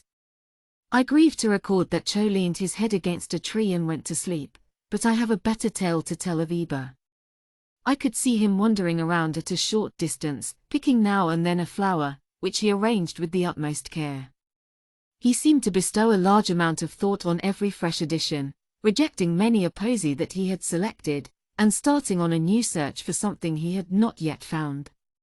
Finally satisfied, he returned and presented me with the result. It was a little bouquet not as large as your thumb, but perfect in every detail. It was surrounded by a thin border of green, and the flowers were the tiniest I had yet seen in this land of tiny things. The production was a real work of art, and could never have been accomplished but by a man of inherent delicacy. It seemed almost a sacrilege after this that my tasteful friend should be subjected to the indignity of lifting the rikisha shafts, and toiling up the steep hills like an ordinary soul. Iba's attachment was a kind that manifested itself in smiles. The profoundness of his bow was also an excellent gauge of his devotion. Had anything happened the day before to jar upon his sensitive nature, his body would be sure to incline itself a little more stiffly than usual. These little congelations would occur when the spray of cherry blossoms that he had laid on our sitting room table had remained unnoticed, or when we had declined an offer to take a sunset ride. When all was sailing smoothly on, however, his bow was a thing in which his whole body played a part, and his smile would often degenerate into a grin. I was curious to know something about his home life, but my questions elicited no confidences. I often wondered where he stole away in the night time, and what his own domestic ties might be. But I never learned. Whenever the morning came, there he sat between the shafts of his jinricksha, with the sleepy Cho at his side, and this was the only glance I could get into the manner of his life. In other more tangible ways, however, did Iba display his kindly spirit. He early learned my admiration for the mountain of Fujiyama, and the desire I felt to view it under the most promising circumstances. It is not the easiest thing in the world to see this capricious peak, owing to the dense mist that almost constantly envelops it. You have to await your chance, which is not likely to come many times. Iba took it upon himself to keep a careful watch of affairs, and spent a large part of his time with his eyes towards the west. One day he ran into my room in the utmost excitement, and going to the window pulled the curtain aside, with the air of a long-nourished wish fulfilled. "Come, Miss Sissy, quick," he exclaimed. "See Fuji." And there was Fuji indeed, towering in the golden sunset, its outlines clearly marked against the sky, and its summit wrapped in glistening snow. But his attachment still expressed itself most touchingly in flowers. I know he kept a careful eye upon me to see what I did with his offerings, and when I occasionally wore one of his bouquets, his smiles and bows reached their highest extravagance. One morning he appeared early at the door with a beaming face, though it bore evidence of some anxiety, as if he had formed a plan of the success of which he was doubtful. "Come, Miss Sissy," he said, pointing to the awaiting jinricksha, but I was too busy that day, and told him I could not go. He seemed almost ready to cry, and looked up to me again appealingly. "Some other day, Iba," I returned. "No, today. Cannot see tomorrow." After a little further conversation, I decided to spend a few moments this way, and so stepped into the jinricksha.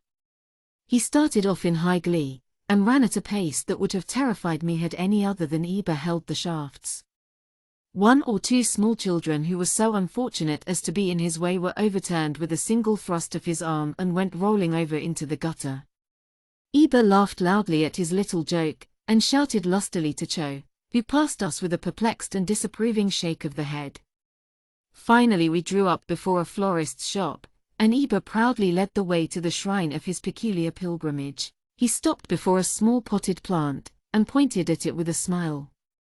I was amazed to see a tiny pine tree not over 6 inches high, but perfectly formed in the smallest detail. I had seen many other Japanese experiments in minuteness, but this surpassed them all. Iba was delighted with my satisfaction, and informed me that this thrifty dwarf had been growing for many years. It was to be on exhibition for that day only, and this explained his anxiety that I should visit the shop that morning. When I told my 2 friends that we were to leave Yokohama and spend a few weeks in China, their faces suddenly fell, and only brightened when I added that our journey would be a short one, and that we should expect to see them on our return. They carefully inquired when we were to go, and the exact time we were to stay. We thought little of this until, after having spent the allotted number of days in the land of the pigtail, we rode into the station at Yokohama. During my absence I had given many a thought to the 2 friends, and wondered whether their thoughts of us had vanished when we ourselves left their sight. I was somewhat surprised, as well as pleased, as the train drew in, to see 2 familiar figures enjoying the old-time repose between the same jinrikisha shafts. They were Cho and Iba, who eagerly came forward as the train drew to a stop, and scanned the passengers. 1 or 2 of those alighting tried to engage their services, but in vain. Iba first caught sight of us, and came up bowing, smilingly followed by the less demonstrative Cho, whose face, however, disclosed that he was a delighted man. Iba later informed us that they had carefully counted the days and the trains, and had hit upon the exact time that we should return. And now there were more bouquets, more smiles and bows, and more polishing of jinrikisha wheels. Again did Iba keep a watchful eye upon Fuji, and many a glimpse of the majestic mountain did I owe to him. But the time came when all this had to end, and when we must sail away from Japan for home. They realized this with regret at least, and during the last few days were more attentive than ever before. Steamer day came at last, when we should have to bid farewell to our friends, perhaps forever. Iba and Cho were not the only ones to regret the parting. They had become such familiar companions, and had served us so faithfully, that we disliked to think that we should see them no more. Early in the morning of the day of separation I heard a gentle knock at the door. When I opened it I could see nothing at first but a huge bouquet of beautiful Japanese roses. Presently the roses bowed up and down, and I heard a familiar voice come from behind them. For Miss Sissy. It was Iba's farewell present. Cho, softened a little at the thought of parting, was also without, and both came into the room and helped us pack our trunks, and performed various little acts of kindness. The ride along the Bund was the slowest we ever took. Iba had lost much of his sprightliness, and Cho's poor old legs lagged more than ever. They insisted on going aboard the boat with us, and tried to find pretext after pretext for remaining, long after their usefulness was over. Finally the last blast of the steam whistle was heard, and Cho and Iba reluctantly moved away. Goodbye, Iba. Goodbye, Cho. Perhaps we shall return some day. Goodbye, Miss Sissy. I offered Iba my hand. It was probably the first experience of the kind he had ever had, and he looked at it with a puzzled air. Finally he just touched it with the tips of his copper fingers, and sadly bowed himself away.